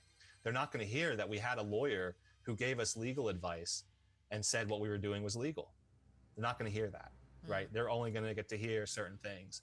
And so at that point, we're like, this is like walking into a fight with both hands tied behind our back. And if we lose, we're getting 25 years. We're going away for, the majority of my life. And Bill is 67 years old. It's not going to be good for him in there. So they offered us a deal. The deal they offered was they'd take all of your assets. That's what they're gonna do. I can see it. Take all their assets, and time in prison is probably gonna be a little bit less. They're gonna make them sign an NDA, and they're gonna make sure that their program or their app, right? Their program is gonna be subject to what is it? Oversight, right? Can guarantee you at least one of the few that I brought up is what the deal was going to be about. Drop money laundering, right, which is the 20-year charge. Wow. They'd get rid of money laundering if only we pled to unlicensed money transmission, which is the charge they know that FinCEN didn't think applied, right? They know that, and the judge knows that, but no one cares. That's just, well, that's what the deal's going to be, and you're guilty of that. Even though no one thought you were guilty, you're guilty of that. Keone and Bill were facing two paths. Keone. Prosecutors offered a plea deal for 5 years in prison, which is crazy to get sent to jail when you're pretty confident that you didn't do anything wrong. The other option was trial, but even with the FinCEN guidance in their favor, trial was an extremely high-stakes gamble. If they lost, they would be looking at 25 years in prison. But on top of that, New York Southern District escalated the pressure, layering on additional threats and consequences if they chose to fight. They threatened us a number of ways to take the deal.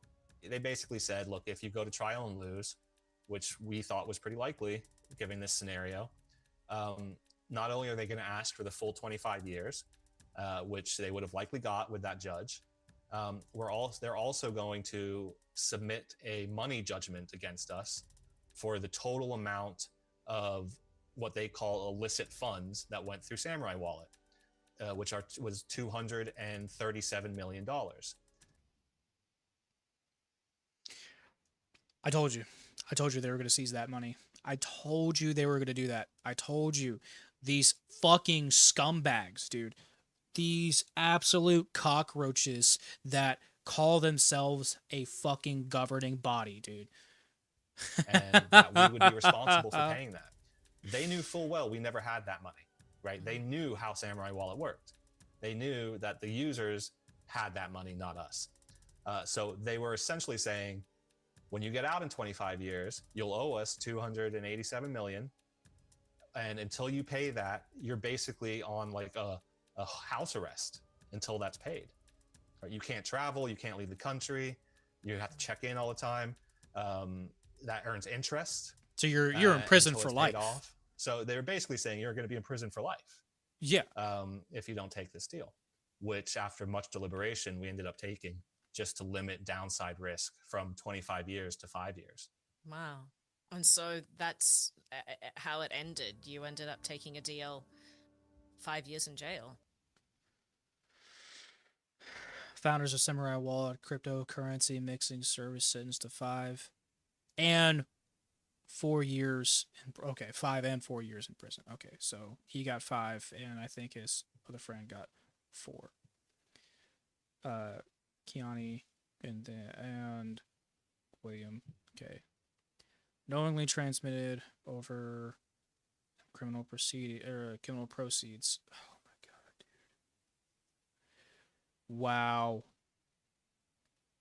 Wow, dude. This is what happens. This is what happens when you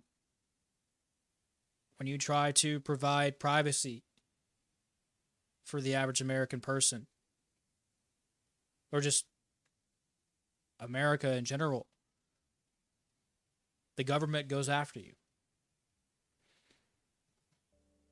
This judge clown show was man. ready to put me away for a lot longer than 5 years. Like if she was able to, she would have, without question. Oh, 100%, yeah. To this point, 19 months in, I'm over $2.5 million in debt, and we never even got to trial. Like that, that was just to get to this point. So another 4 million or so for appeal. I just don't have that money. It's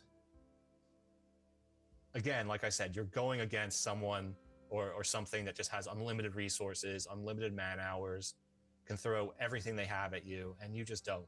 You don't have that capability. So at that point, we just decided, like, look, we'll take the deal. We'll do the 5 years. They won't do the 237 million. They'll only do 6.4 million, which is what they say we earned in fees over the 10-year period. So we'll do that, and that will be it. That will be done with it. No, So I no, owe the lawyers money. no, you won't. You won't, because then you'll be a target for the rest of your fucking life. It doesn't matter. This is not how the government work. It's not how the government works, dude. The government, the government is the biggest thug organization, the biggest gangster organization there ever was.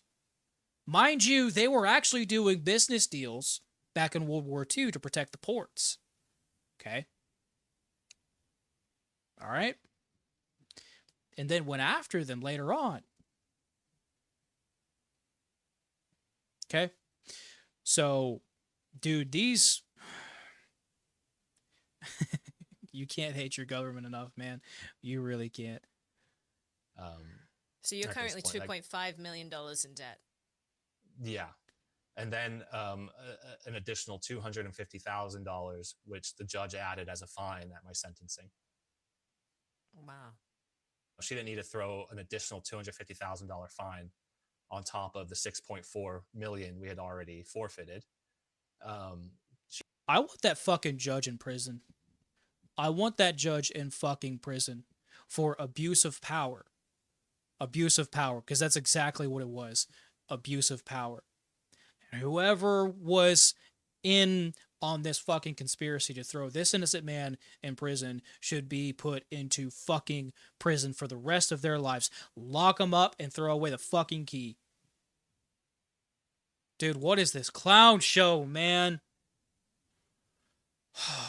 She knew full well that I didn't have that money, but she did. It's just been one turn of the screw after another. The day that you signed on to go to prison for 5 years, how were you feeling that day? Pretty terrible. Pretty terrible. You know, it's... I told my lawyer, like I said, look, I don't want to stand up and lie to the court. Like, I don't want to get up there and say, I broke the law in this way, and it be a lie just to get a deal, right? So we worked pretty hard in writing a statement. They call it an allocution, that you have to get up and read or say to the judge to explain what you did to break the law. And, you know, we went back and forth on it because I really wasn't interested in lying to the court and saying I did something that I didn't do. So I was happy once we got it dialed in with what I said, and I agreed with what I said. And I don't think anything I said in that statement was contrary to law, right? I said that users transmitted funds, and I said that I knew that criminals could use the software. All of that stuff was true. And that if that is against the law, then I guess I didn't understand the law, and so be it, whatever. But I told the truth in that courtroom, that's what was important to me. But obviously I wanted to fight. You know, obviously I wanted to get my day in court and argue my case to the jury. So on the one hand, it was like, I want to do these things that we're entitled to do and have the right to do. But on the other hand, none of those things work that way. Like I said, like the jury doesn't hear everything, and the jury is not allowed to know certain things, and they're not going to get the full story. And the government is going to be there waving their hands around, doing anything they want, and we're going to be there with our hands tied behind our backs, not being able to say what we want to say. We have a judge who's not even giving opinions on our motions. You know, we have a judge who's clearly hostile towards us. This is hostile to freedom and everything that is American. Everything that is American. Traitorous, treasonous, fucking scum. It's what they are. That's what that judge is. Traitorous, treasonous scum. Scum. This isn't going to be a fair trial. It wasn't. Oh, of course. Of course. Fast forward to today, you're going to prison in a few days. How long is it until you go away? I was ordered to report to self-surrender on December 19th. That's also kind of a messed up situation. usually how it works is you go back home after your sentencing under the same conditions that you're currently in, your bail conditions. And you wait for a letter from the Bureau of Prisons, which can come anywhere between 4 to 8 weeks. And that letter will tell you you've been assigned to go to some prison on this date at this time. And then you go. That's pretty much how the process normally goes. So after the sentencing, my lawyer stood up and said, Judge, we would like Keone to be able to self-surrender, and the government agrees. Then the government got up and said, yes, Your Honor, we agree. But things didn't go to plan. It's not that the judge overruled the prosecution.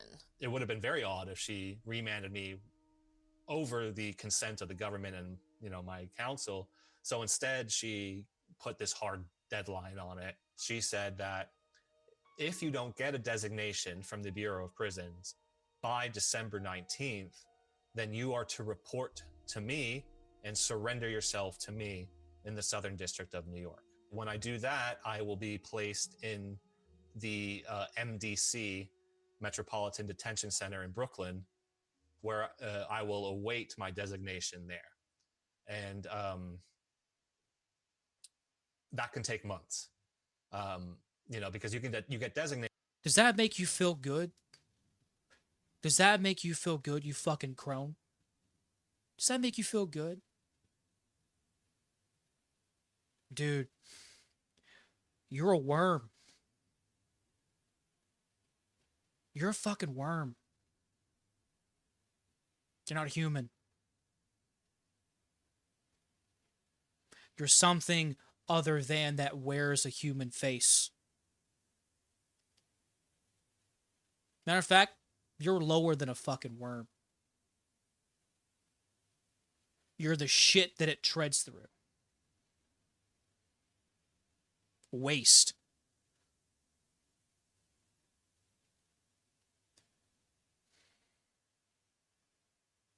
You are a waste of fucking air. That's what you are.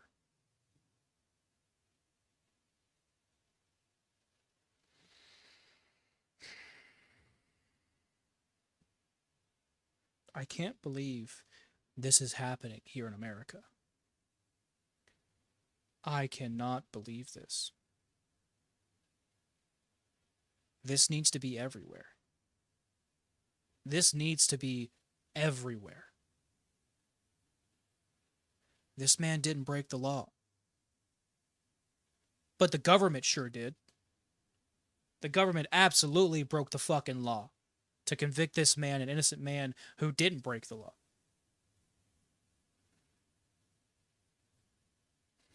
Just when you think you can't hate the government any more than what you already do,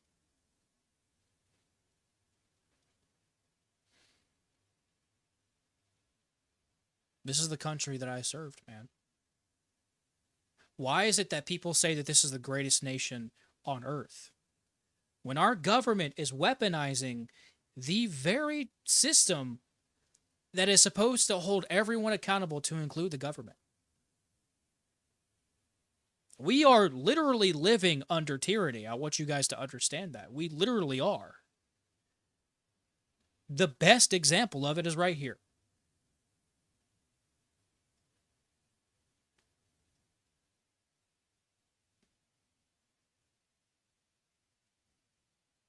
I will be talking about this. I will be screaming this story from the fucking rooftops now. On top of the other dozen of fucking things that I talk about here on the channel. Dude, these low lives. These absolute low lives. But you don't go the next day. The date you go could be months in the future. Knowing almost certainly that the Bureau of... And they're probably going to put this... I haven't found out yet, but I'm pretty sure they're going to put him in the most dangerous prison. And then he's going to mysteriously unalive himself. Yep, all the cameras are going to go down all at the same time. The guards are going to be asleep. And he's gonna be gone. And it's gonna be, oh well, oopsie.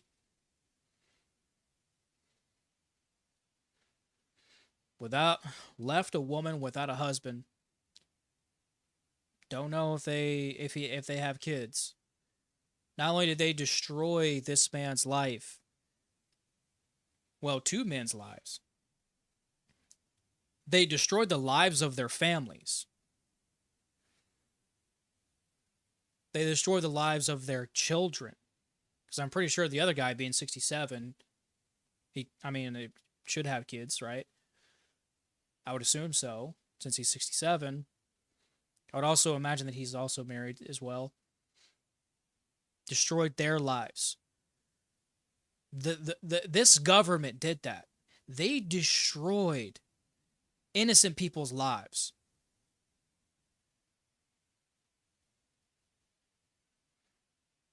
And convicted someone who wasn't guilty.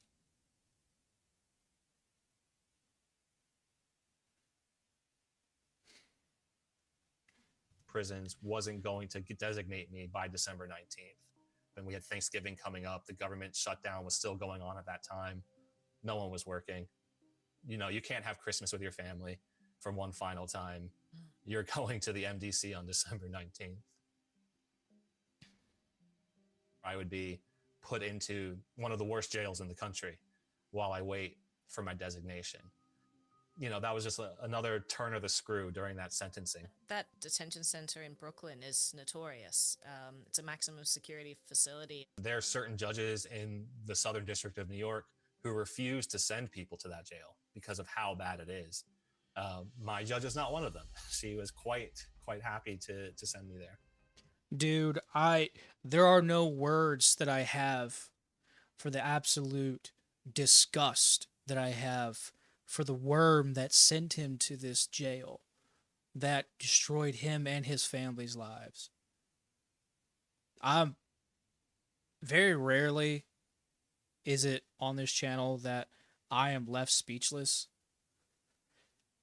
But this is one of those times, mainly because I'm filled with anger. I'm filled with disgust. I'm filled with depression that this is even happening here in America.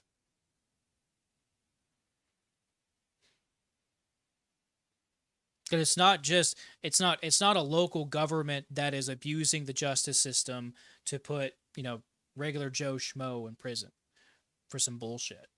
No. This is the government, the federal government, that is actively breaking the law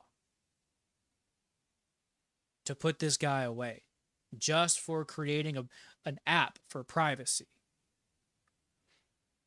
For promoting, this is an attack on the Fourth Amendment. I want you guys to understand that. This is an attack on the Fourth Amendment to the United States Constitution.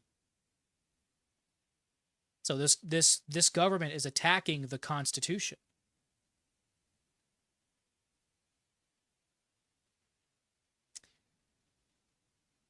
So, Ed, you could even say the fact that there wasn't even a warrant that was presented to him as they surrounded him in the middle of the night while he was sleeping with 30 or 40 FBI agents. You could also say that was an infringement on the Fifth Amendment as well, or excuse me, the Fifth Amendment.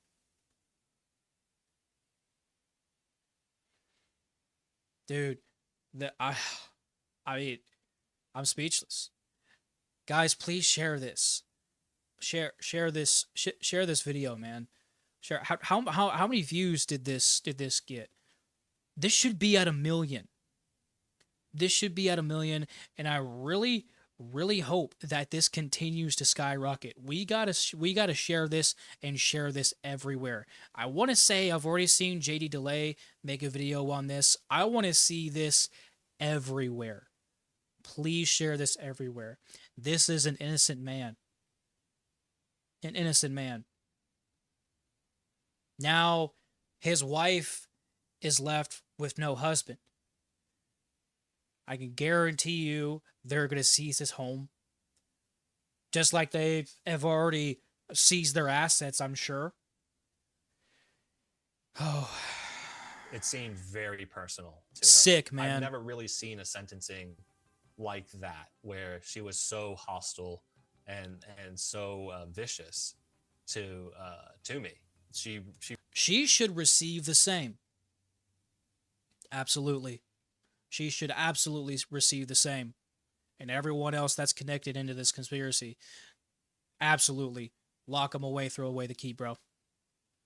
Really, she had it in for me. She did not like me, and she was quite happy to give me whatever she could give me. Because it was a power trip. The maximum penalty in whatever she could do. And that's what she ended up doing. We just had Thanksgiving. Were you able to spend some time with your family then? I was, yes, I was. At least that's we had a good one thing. final holiday together.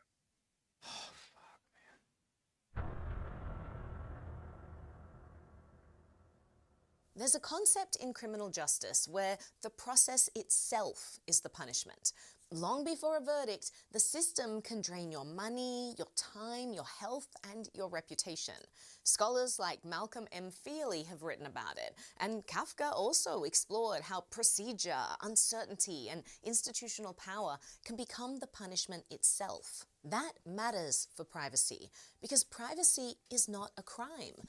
But if governments want to crush privacy anyway, they don't have to ban it or even win at trial.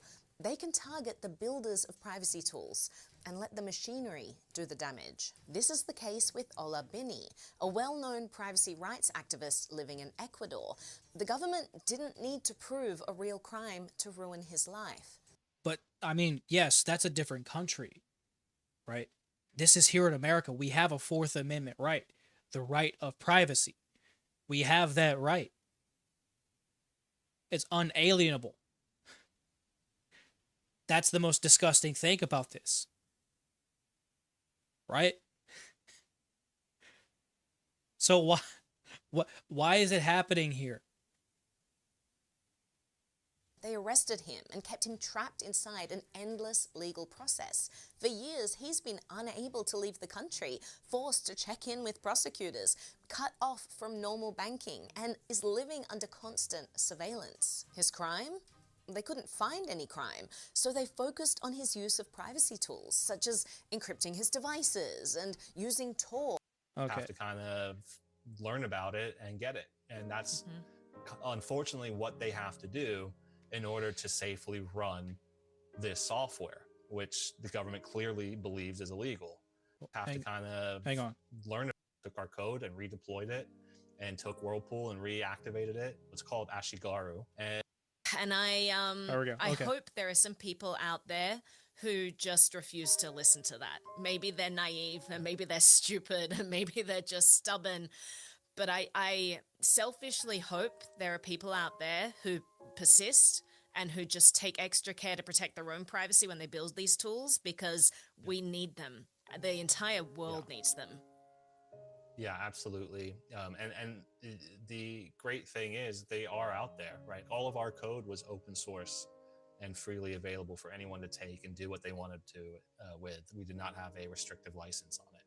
And within a month of our arrest, some group of people took our code and redeployed it and took Whirlpool and reactivated it. It's called Ashigaru. And the only difference is it only runs over Tor. They don't have social media, and they're not on Telegram, and they're not anywhere, right? You just have to kind of learn about it and get it. And that's unfortunately what they have to do in order to safely run this software, which the government clearly believes is illegal. I think that's wonderful, and I salute and applaud those people.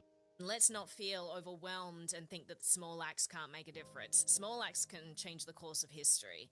So Absolutely. I think that as long as there are small abilities for us to have defiance and claim what... We shouldn't have to do that, though. Not here in America, right? We shouldn't have to do that. We should absolutely not. We shouldn't have to do that. I mean, we're supposed to be the land of the free, right? Not the land of the free, whatever the government says, because then we're not free. So, I mean, I'm left speechless, man. I mean, this infuriates me. This absolutely infuriates me. So, let me get this. Let me get this right. Okay, 1913. The Federal Reserve was founded. Okay. Then, also 1913, the government gave itself the right to tax you, the American citizen. The next year, World War I breaks out. Okay. Then 1917, they enacted the Selective Service Act. Okay. So guess what? Within 4 years, they were able to centralize money, your money. Okay. They also allowed themselves to collect more money from you. Okay. So now they have control over everything and they can take more from you, as they're doing now through road tax now, I think. Right? Or I'm sorry, vehicle taxes? Hell, even in Virginia, they tax you for collecting rainwater. What? Okay, so that wasn't enough, clearly. Clearly, that wasn't enough. So then what they did was in 1971, 1933, let me rephrase, right? Let me rephrase that. 1933, they then confiscated everyone's gold.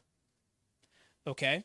And started forcing people to use the dollar as currency, which wasn't even in existence, 100 years before?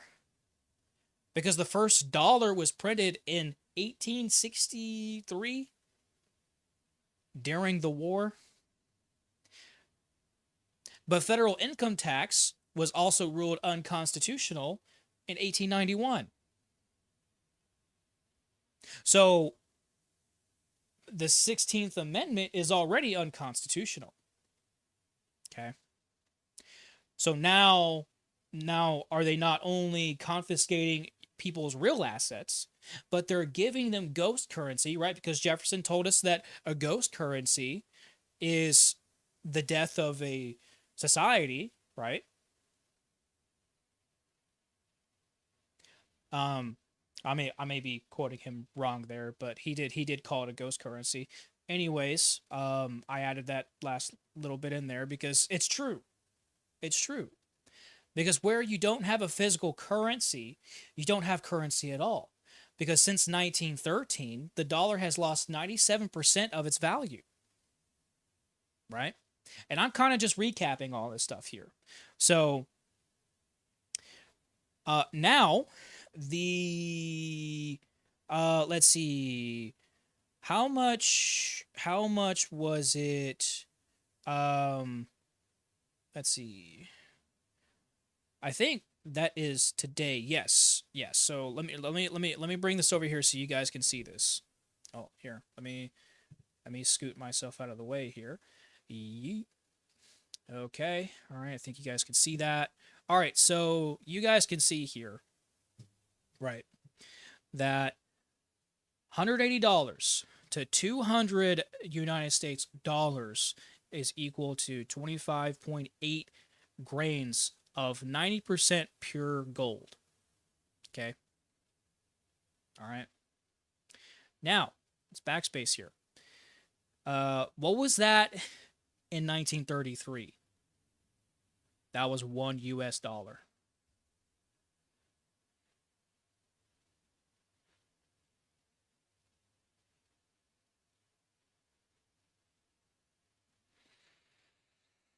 Okay. Now, people have been using the internet, okay, AI, whatever, right, to bring privacy back to themselves, because the Patriot Act was one of the best things that was for a government, because they could throw your privacy to the wind, all in the name of counterterrorism. So, well, I mean, we saw it with this last administration, right? We absolutely saw it with this last administration when they were really cracking down on people buying ammunition, guns, okay? They still do that, right? Because I believe here in Virginia, well, you can't buy another, you can't go and buy a handgun and then go buy another handgun within a 30-day span. You have to wait. That is an infringement on the Second Amendment, right? And so they crack down on this stuff, okay? Because the overlords want it so, okay? So these guys, Kiani and William, they wanted to create an app that would finally give people some privacy. And the government had to break the law to convict innocent men of a crime they never committed. Okay?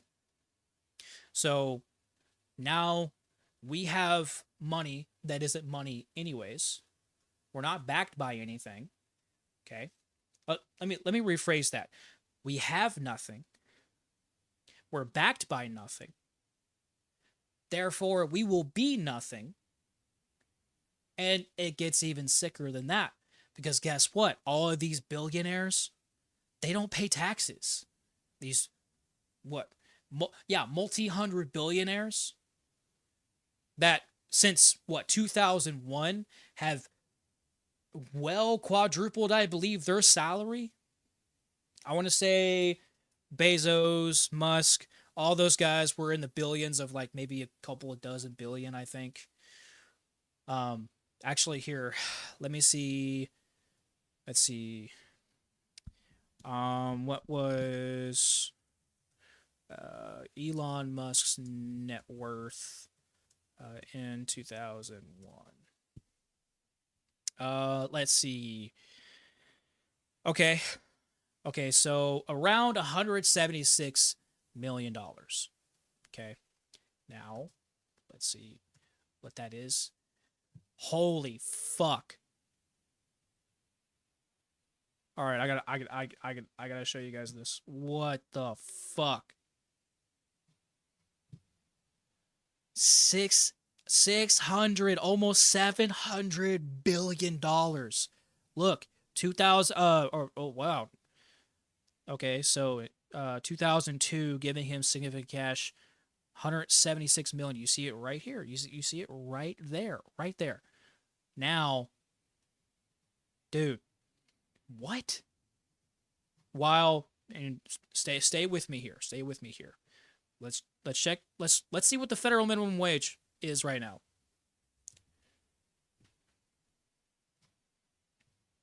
$7.25 an hour. Okay. Here's what I want to show you. $7.25 an hour.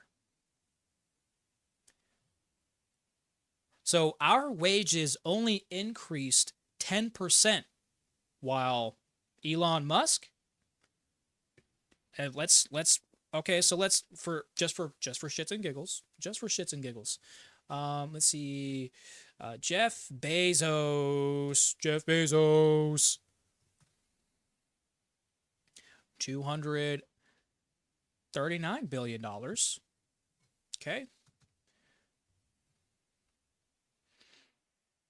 1.2 billion. And he, wow. Isn't that insane? Isn't that crazy? Now, here's the worst part of it. Let's see how much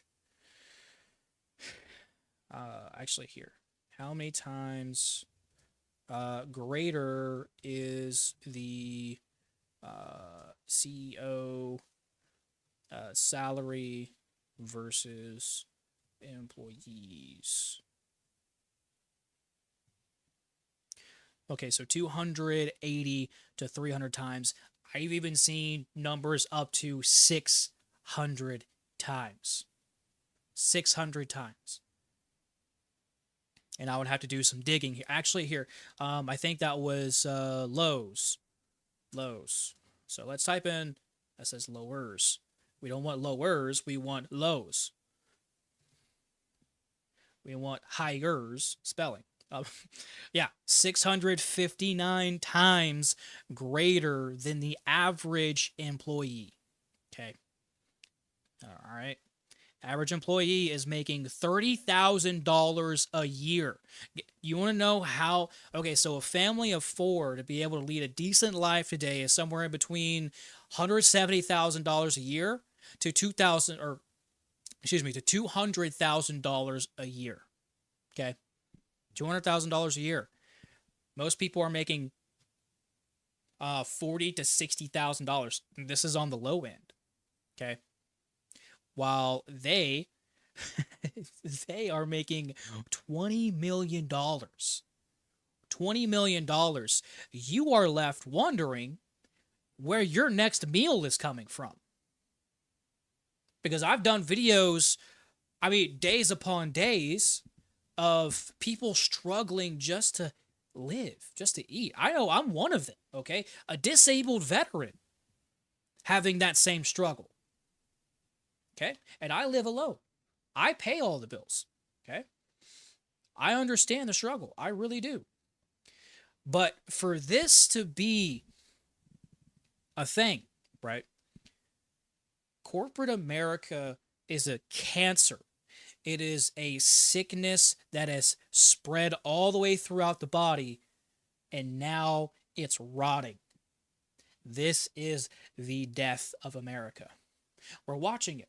We're watching it. And anyone that goes to expose it, anyone that talks about the things that they don't like you talking about, they will bankrupt you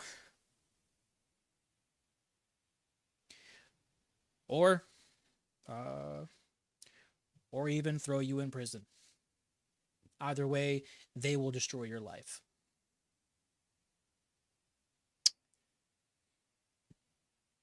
Yeah. Yeah. This is and AI too. Dude, we are scheduled to lose 30 million jobs. Or sorry, 300. I keep getting that mixed up for some reason. 300 million jobs. And if you guys, had caught the stream in the beginning, we were watching Trump's announcement,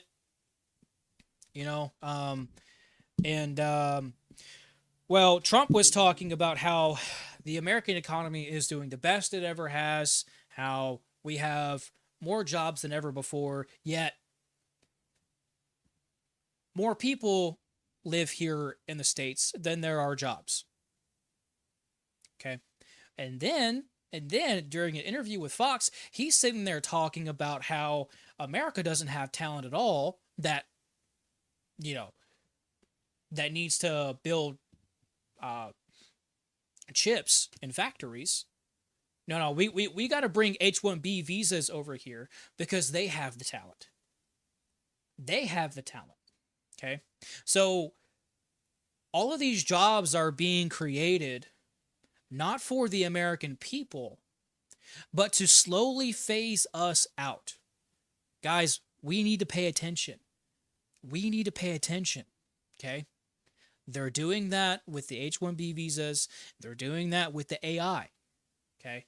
Because just as we were just talking about Jeff Bezos, well, there were 30,000 jobs that was opened up. And wouldn't you fucking guessed it, none of them were filled by none of them were filled with Americans. Because 10,000 of those jobs was filled by AI, because it's cheaper to pay AI and H-1B visas than it is to pay an American a livable wage. And so that's exactly what they did. 10,000 for AI, 20,000 for H-1B visas. while you, the American, gets nothing. Right. Right. Another thing too, back in 23. Right. This is what really pisses me off as a disabled veteran anyways.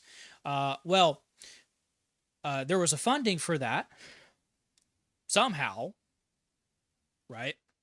Because God forbid we help our disabled veterans who struggle with physical disabilities, mental disabilities, PTSD, depression, anxiety, right? But let's just give $3 billion. Let's set aside $3 billion for them. That's good. It's good. It's good. Right. But the illegals that are coming in, let's go ahead and give $33 billion to them. Okay. Well, while illegals are getting $1,500 in food stamps, SNAP benefits, right? An elderly 70-something-year-old woman lives by herself, gets what? $17, I think? If I remember correctly, doesn't even get over $100.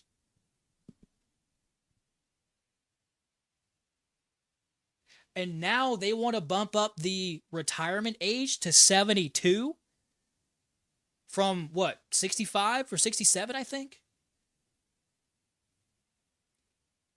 And we have absolute morons, worms, like Ben Shapiro, who are saying that we should work until we're dead. Fuck that. I refuse. I say no. No. So I will do everything that I can to expose this shit. Everything that I can. This is an attack on the American people. This here. Putting this man in prison for trying to create privacy.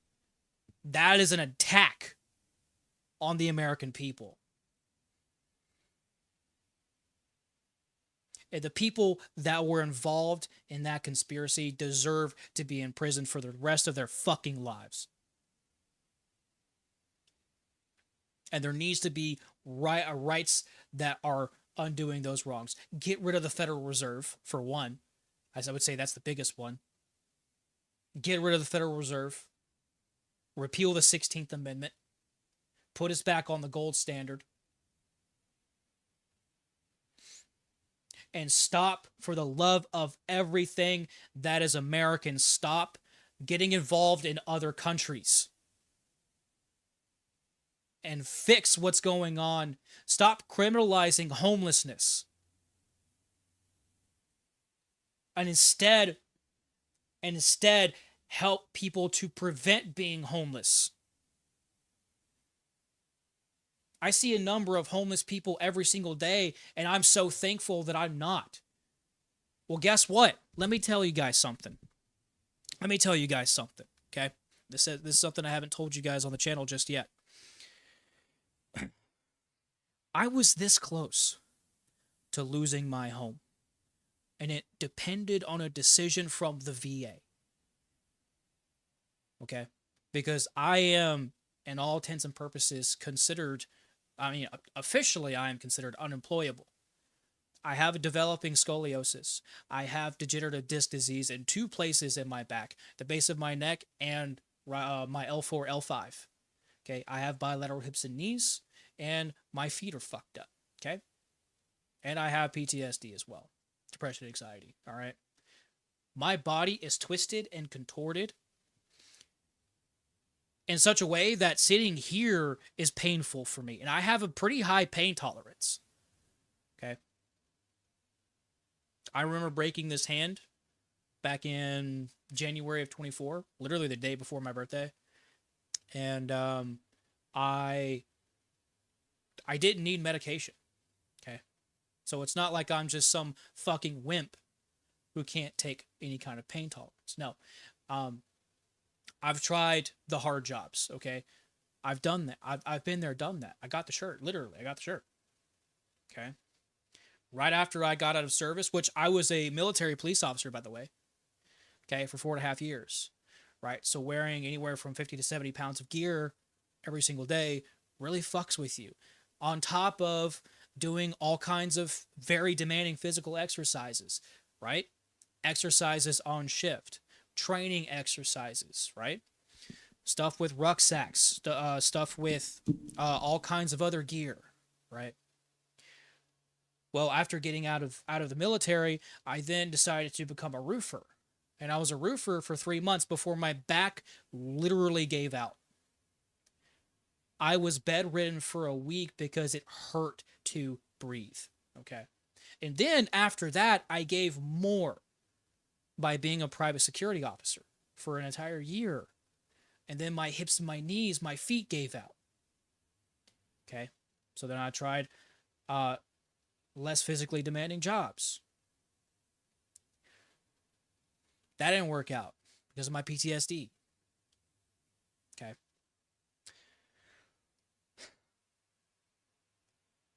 So I had to figure out something. And, I decided to go back to school, and that didn't work out either. Literally having panic attacks, obviously, you can't really do any work.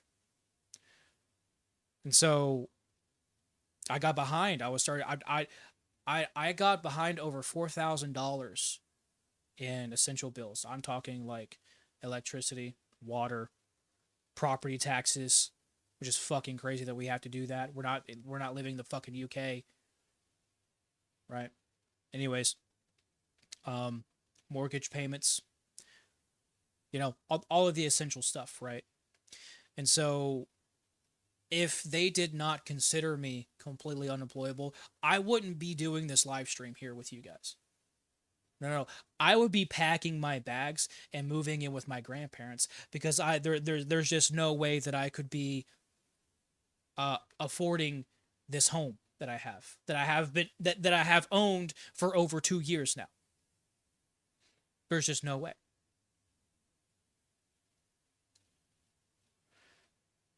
And my struggle is one of the same across almost the entirety of America. Because most of Americans are struggling the same way I am. And for someone to stick up for us, who's not a fucking shill for a certain country, who's not a shill anyways for the big corporate world, the big tech CEOs, all those guys, and to stick up, small guy, they absolutely beat him down in the fucking dirt, just like they're going to do to the rest of us.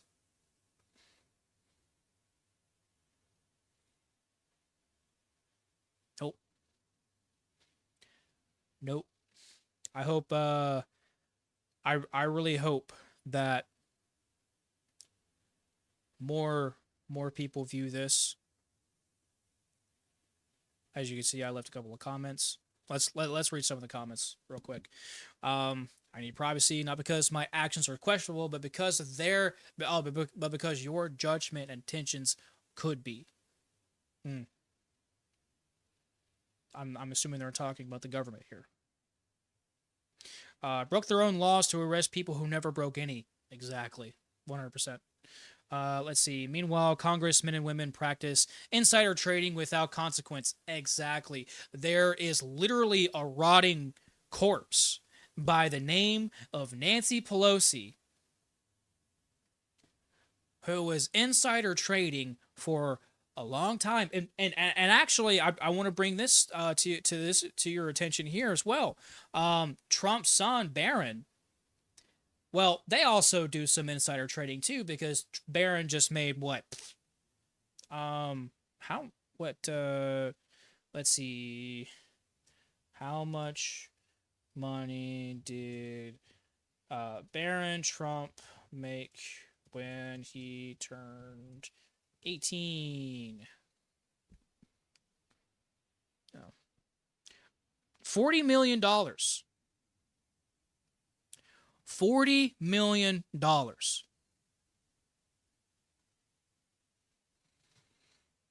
Isn't that insane?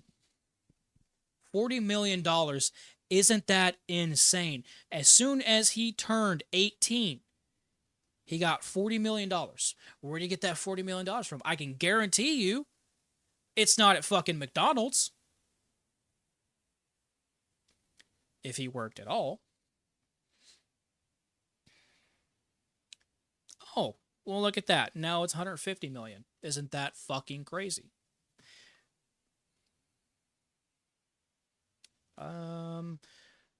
Pointing to earnings up to from a share in the Trump family's crypto business. Well, guess what? I'm going to show you this. I'm going to show this for those of you who may not know. Okay, take a look at this. Let's see.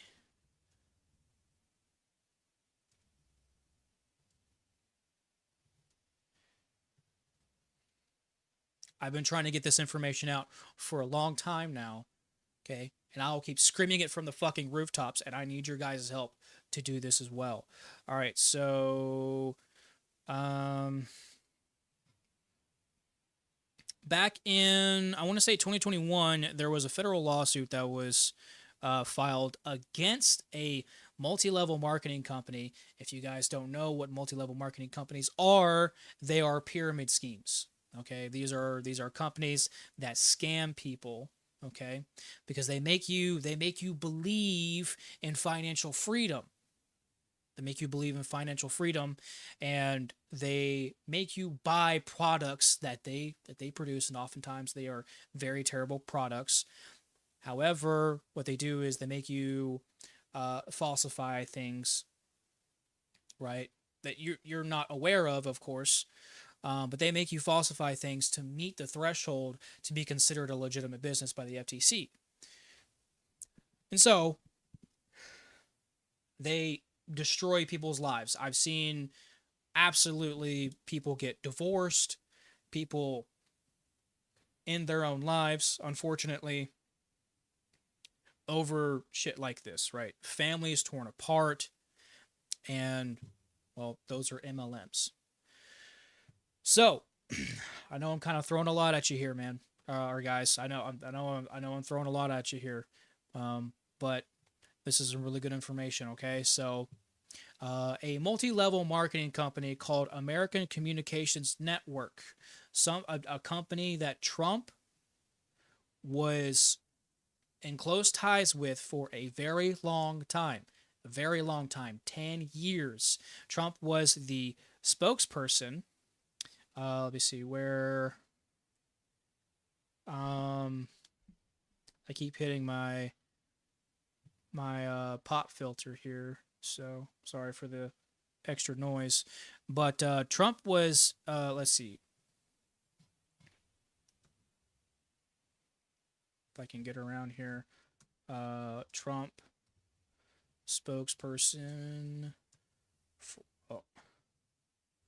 for ACN. Okay, so let's see. Yeah, so was a paid spokesperson, okay, and promoter of ACN, okay, that we just looked at, right? MLM, okay. In the mid 2000s, from 2005, I don't know why it says mid 2000s, but 2005 up until 2015. Well, we all know what happened in 2015 when he announced his candidacy for president, right? Interesting how that works. Okay. So, let's see. Schofield, Lorna G. Schofield, appointed by Barack Obama, right? So, Barack Obama, we already know who he is. We already know how shady he is. Okay. Appointed Lorna, so we can already imagine who this person is, right? Well, she dismissed this lawsuit against Trump and his family as well, right? And this happened in January of 2024. Okay, 2024. Okay, and there was a number of people, a number of people who had brought this as a class action lawsuit, right? So multiple people. Okay. Now I do know that this lawsuit was eventually picked back up. There we go. Yeah, May of 2025. I think that's what I saw, right, guys? Yeah, May 19th. All right, no, oh, that says 2020. Okay, maybe this was edited this year. So let's see. Yeah, because I was looking at this quite some time ago. Filed a lawsuit in October of 2018. Okay, it just kind of caught more recognition in 2020, 2021, it seems like. But I do know that this was picked back up this year. Okay, so the implications of this are absolutely impeachable. Okay, so this could be what Trump is also trying to hide with the whole Epstein distraction, right? Because we do know that the majority of the Epstein list, or what has been released, because Pam Bondi decided to go ahead and redact almost the whole goddamn thing. Well, I guess that is a distraction. All of the manipulation of the photos with Michael Jackson, which Michael Jackson was framed, by the way. And we know that. We know that because, well, he was never found guilty of anything. And who's the kid who did Home Alone? Macaulay Culkin. Yeah, that's right. Macaulay Culkin actively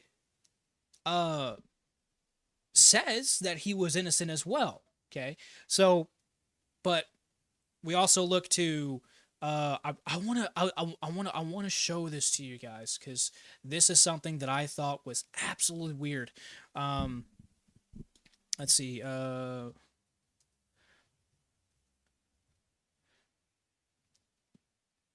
If I can spell interview right. Interview with Oprah. Yes, here it is. Now, pay attention to the body language. Pay attention to how Michael Jackson acts around Oprah and how Oprah... just pay attention to the body language. I was singing, wait.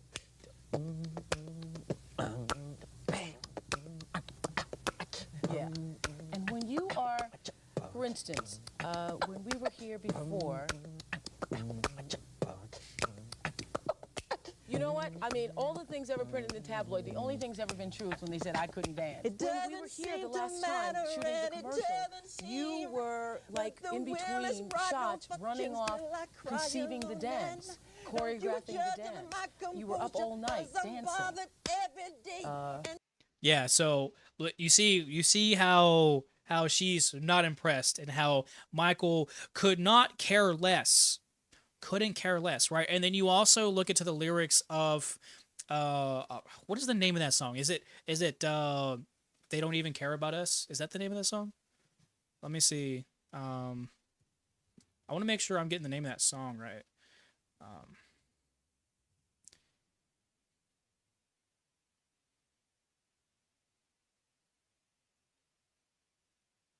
Oh, okay. Let's see. They don't worry what people say. We know the truth. All I want to say is that they don't even care about us. Oh, shit. Oh, okay. Yep. Yep. Yep. Yep. Mm-hmm. Yeah, so, this was the very if I could be wrong about this, right? But I'm just connecting some dots here because there are some things that aren't adding up. Okay, so this was this is what I would say is the exact reason why he wrote "They Don't Care About Us," right? Because there is this big club that none of us are a part of, but they can do whatever they want and there are no consequences, right? I mean, example, the redacted list from that from the release of the Epstein files, right? So you have that, and then you also have what was let's see, Michael Jackson's head of security when he died. Okay, so it was Fahim Muhammad. Okay, so Fahim Muhammad was not his head of security as he always was, right? It was Bill Whitefield. I'm pretty sure. I'm pretty sure it was, yes, it was Bill. It was Bill Whitefield, Bill Whitfield. I'm sorry, Bill Whitfield. That was his head of security before he retired. Okay, so after he retired, Fahim Muhammad was his head of security. Okay, when he died. Okay, so, well, let's take a look at Fahim Muhammad.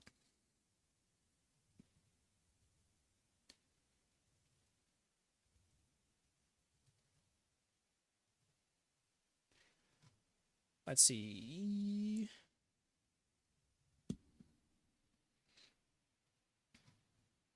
Okay, so, yeah. Security team. All right. So Fahim Muhammad is actually Diddy's head of security. Isn't that weird? Isn't that weird? And somehow, some way, Fahim was second, right, to the scene of Michael Jackson's death, right after the doctor. Okay. Isn't that interesting? All right, so what I also want to point out to you guys is Michael Jackson's what was it? What was the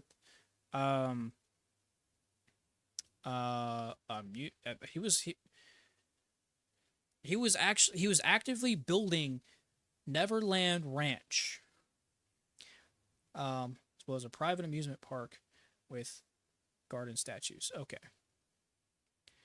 I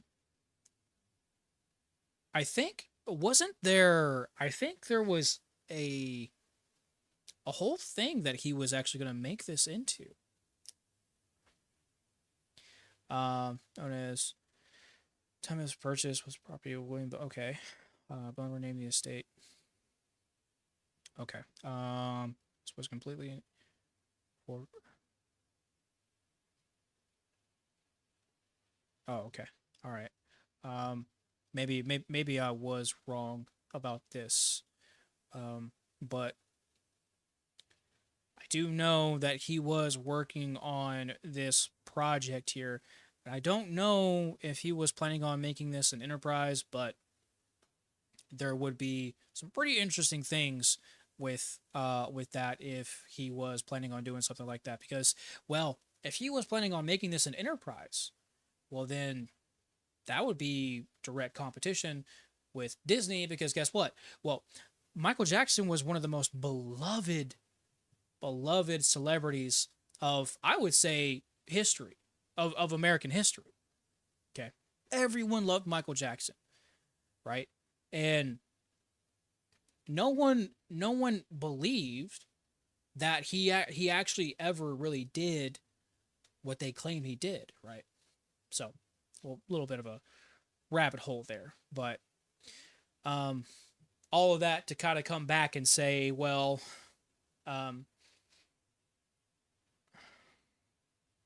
they will absolutely do everything they can. It doesn't matter how high profile you are. Matter of fact, the higher profile you are, the more effective. Because that's exactly what happened with Charlie. Right?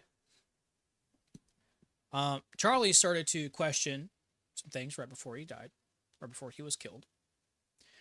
And, well, you can imagine the implication, because then they decided to start threatening people, Candace, and I'm not going to go into who they is because, well, we already know.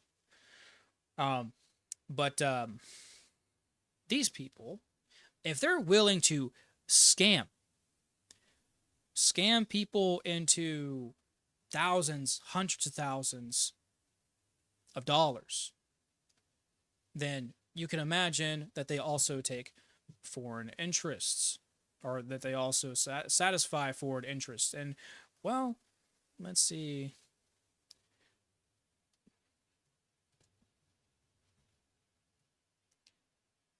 Let's see here. We're going to type in Trump.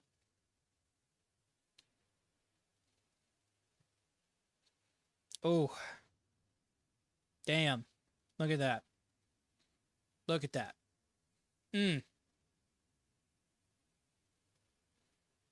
Oh. Him too? No, there's no way. Bro, who, oh, Mike Pence? What? Oh, no. No. No. Oh, Kamala Harris. What? What? There's no way. There's no way. Now, if you guys will remember, he was attacking Thomas Massie some time ago. Some time ago. Okay, well, let's look at Thomas Massie. Is he safe? Is he safe? Well, let's find out. He is safe. Thomas Massie. Thomas Massie. And he's also the one who, guess what, is calling for the unredacted release of the Epstein files.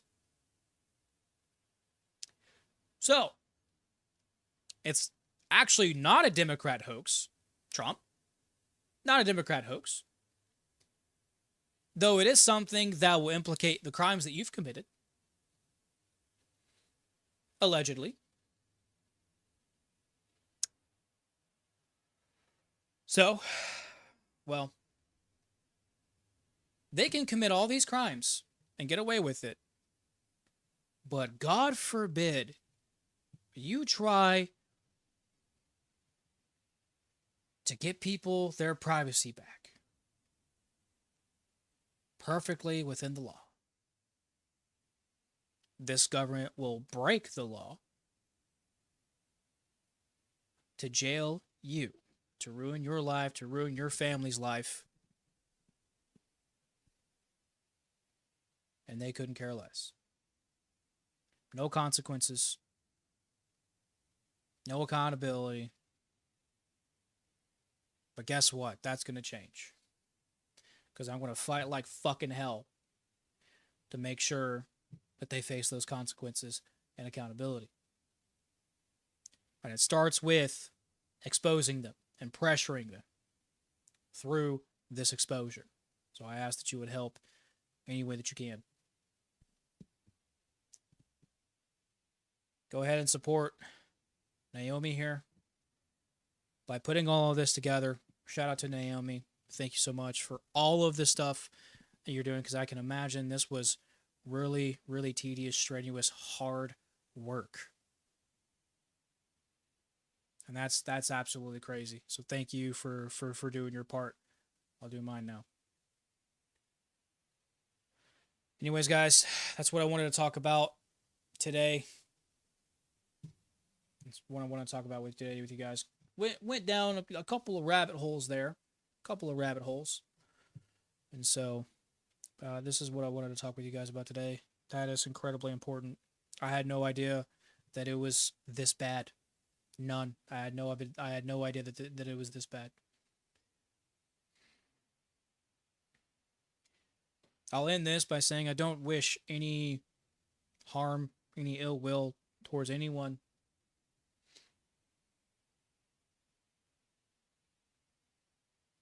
None. None. And so through this anger of this, unprovoked violence is never okay. Self-defense is okay, but unprovoked violence is never okay.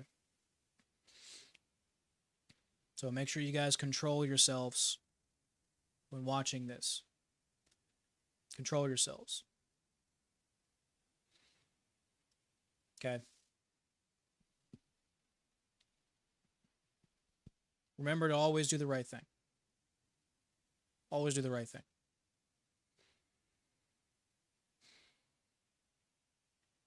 That being said, guys, I want to go ahead and end things here. Thanks so much for watching. I appreciate you guys. Stuck around for a while. Thank you so much. I hope that what we talked about today was able to help you in some way. And if it was, please like, share, subscribe. Join the family. If you need me for anything, please reach out. I'm always here. I love you all. I wish you a lovely night. I'll talk to you guys soon. Bye, guys. Have a good Monday night.